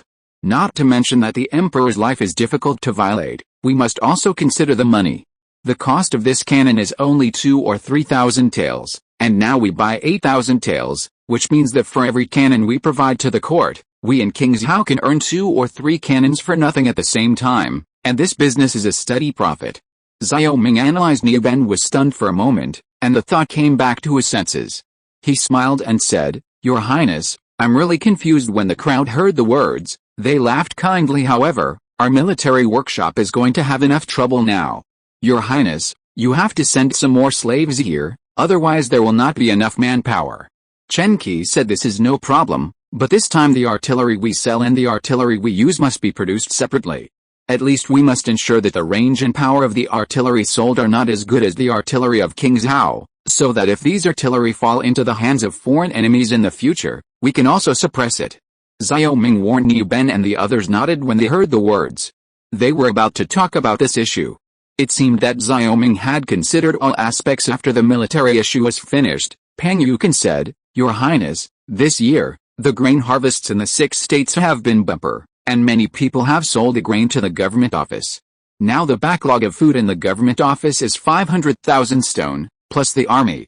Now that the warehouses in the 6 states are running out of stock, the next day of grain harvest is coming. Do you still need to continue purchasing grain? The 500,000 shi of grain is only enough for 500,000 people for 3 months.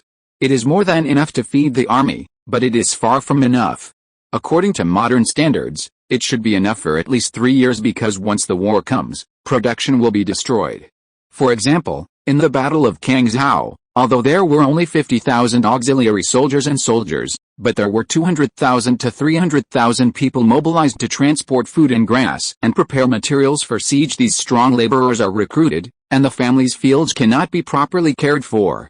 Because of this, the harvest in autumn will definitely be reduced a lot in a few years. It is because of this that Xiao Ming said that Kangzhou was also severely damaged. As long as the people sell, we will take it. Not to mention everyone, we must guarantee the army's grain and grass for at least 3 years. As for the granary, each state is now responsible for the construction. Make sure that the grain will not get wet, and assign targets to each state, and each state must complete the amount of grain purchases. Xiao Ming said that the problem of grain cannot be a joke. This kind of land depends on the sky for food. Once it encounters drought, floods, and locust plagues, the year's food is likely to be finished.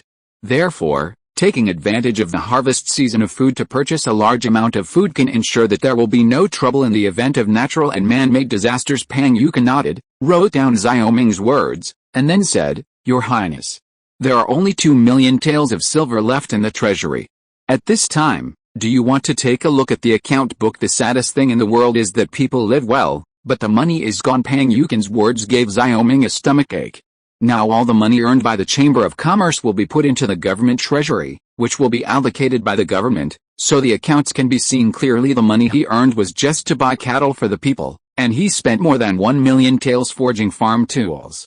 The plate armor forged for the army cost at least 20 taels per set, but the King Zhao army lost 400,000 taels of silver. In the Battle of Kangzhou, the artillery, ammunition, and shells cost hundreds of thousands of taels of silver at the same time. There are also the food and drink expenses of slaves, the salary of officials, the wood purchased for shipbuilding, and so on. Looking at the dense numbers on it, Xiao Ming's head froze. Chapter 225 Steel City Wall. His Royal Highness, the taxation of the Great Yu Kingdom is mainly based on agricultural tax. Now, His Highness has exempted the taxation of the fief for 3 years, which is equivalent to cutting off the income of the government. Pang Yuken explained when Xiao Ming frowned at the accountants for this commercial tax. There are only a few more merchants in Kingzhou, but this is only concentrated in brewing, soap and other handicraft industries, and the silver taels collected are only tens of thousands of taels, which is really nothing compared to today's expenses. Pang Yuken was involved in logistics, and his focus was on money, but he didn't care what Xiao Ming was doing. But the Galen ship was not necessary in his opinion, but it was a waste of money. What Pang Yuken meant, Xiao Ming knew, was nothing more than to remind Xiao Ming not to engage in some big projects that would cost the people and money. That's a heavy burden on the nascent six-state economy. However, for Xiao Ming, each of his plans has its own purpose. If you don't spend money on investment, you will not get a big return.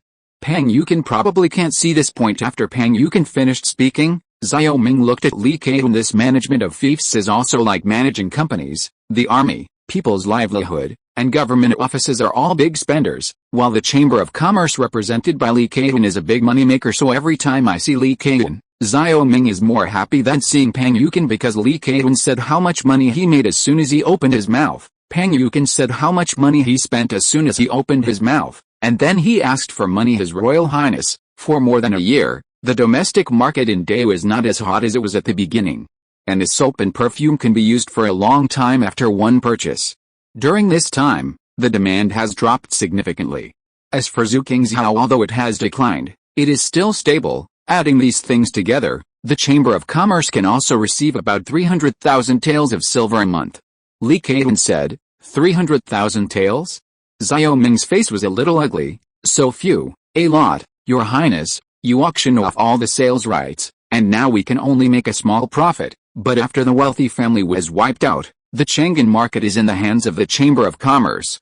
I have already arranged it in Chang'an during this time, the matter of opening a store. Li Keun said. Xiao Ming was speechless for a while. At the beginning, he made a lot of money by auctioning the sales rights, but now the after effects have appeared. After spending a lot of money, he was not used to living a poor life. Although the Chamber of Commerce's monthly income of 300,000 taels was already a huge sum of money, it was not enough compared to the big facts he wanted to do. Since the market of the Great Yu Kingdom is saturated, the market of the Golden Horde seems to be still very large. Xiao Ming's words almost made Li Keun, who was about to drink water, squirt out the water. He panicked and said, His Royal Highness, are you asking the Chamber of Commerce to do business with the barbarians? Now this Beishan hates us, and the caravan didn't have his head cut off when they arrived on the grassland? Besides, the barbarians were stinking. Never take a bath. Will they like this soap and perfume? But the barbarians like wine. The north is bitterly cold. This white wine is an excellent thing to keep out the cold. Niu Ben said slowly. Xiao Ming looked at Niu Ben, then looked at Li Keun. Now understand, even if the two fight, but this is a war, there is no need to involve war in business, and we are earning money from the barbarians. Why not do it? I'm afraid that this liquor can only be exchanged for cattle and sheepskins on the grassland. Li Keun said, barbarians rarely use silver and other things. This is also possible. It is best to exchange for horses. This cattle and sheepskin is also a commodity that Dao lacks. It is the same if you sell it again. Xiao Ming's eyes flashed. Lu Fei clapped the table and laughed. His Royal Highness, I really admire you, Li Kaiyan. Try to exchange the horses, and I will invite you to drink at that time. I don't care. Li Kaiyan shrank his neck. I don't know if I'm dead or dead by then. Pang Yukin is now unprincipled for the sake of money, he said. There are still a lot of businessmen in Kingzhou and the grasslands. When we turn a blind eye, you can manage these businessmen. They will naturally know you to do things. Now that there is money everywhere, we can count on you. Pang Yukin's praise made Li Kaiyan immediately raised his eyebrows and felt that his status was still important. Although Xiao Ming has raised the status of businessmen, the traditional thinking of the people cannot be changed for a while, because he still feels inferior everywhere in the government office, and now he finally straightens his back. In that case, I will try my best. Li Kaiyan smiled. Xiao Ming nodded. By the way, how is the Qin family's water transport fleet doing now? Qin Chuanian was hanged in Kangzhou City, leaving behind 30 of the Qin family's merchant ships, which Xiao Ming asked Pang Yukin to take over to Li Kaiyan. Speaking of this matter, Pang Yukin looked ashamed and said, Your Highness, after the news of Qin Chuanian's arrest spread, the merchant ships in Kingzhou were brought under control, but after the merchant ships outside got the news, many merchant ships the boatman directly took the merchant ships as his own and sold them. And now there are only 12 merchant ships that are actually handed over to the Chamber of Commerce in addition to the ones purchased by the Chamber of Commerce from Jinling City. The Chamber of Commerce now has 45 merchant ships. Li Kaiyan added, well, these merchant ships in Dao should be enough. Xiao Ming sighed. His family is still a little thin. The workshop area seems to be in full swing, but in fact it is only a few workshops. If you really want to make Kingzhou rich, you have to do business with the world. The meeting said that here, basically everything that should be reported has been reported. As for Bowen College and the newspaper, there are not many problems, only Xiao Ming can arrange it. After the meeting, Xiao Ming asked Zan Xingchang to stay, and the others went back. His Royal Highness, what is the new city wall mentioned at this meeting? Zan Xingchang asked. Reinforced concrete city wall. Xiao Ming said, this is another big project for Kingzhou. Before Zan Xingchang asked, Xiao Ming picked up the pen and paper and started talking to Zan Xingchang. Reinforced concrete structure is the most sturdy building structure in contemporary architecture. This structure is used in many large-scale projects, such as the Three Gorges Dam and nuclear power plants later. This structure was used in residential buildings, and this structure can generally be used to resist earthquakes of magnitude 7 or 8. The reason this structure is so popular is that concrete resists compression and rebar resists tension, and the combination of these two materials is the perfect material. The side of Kangzhou City facing the grassland is a long and narrow valley. The city wall is 500 meters long. Building a reinforced concrete city wall at a distance of 500 meters is basically equivalent to building a community of 10 residential buildings with a length of 50 meters. If this project is only a small project in modern times, it can be completed by the construction team of several hundred people in half a year, but here it is a big project. But even so, Xiao Ming is determined to build it, because even the barbarian city wall will no longer have to worry about the barbarian gunpowder blasting. End of this chapter. Thank you very much for reaching the end. Don't forget to like. Looking for more exclusive content and immediate access? Subscribe to our Patreon. Remember, every like, subscription, or donation encourages us to continue. Thanks to everyone. See you in the next video.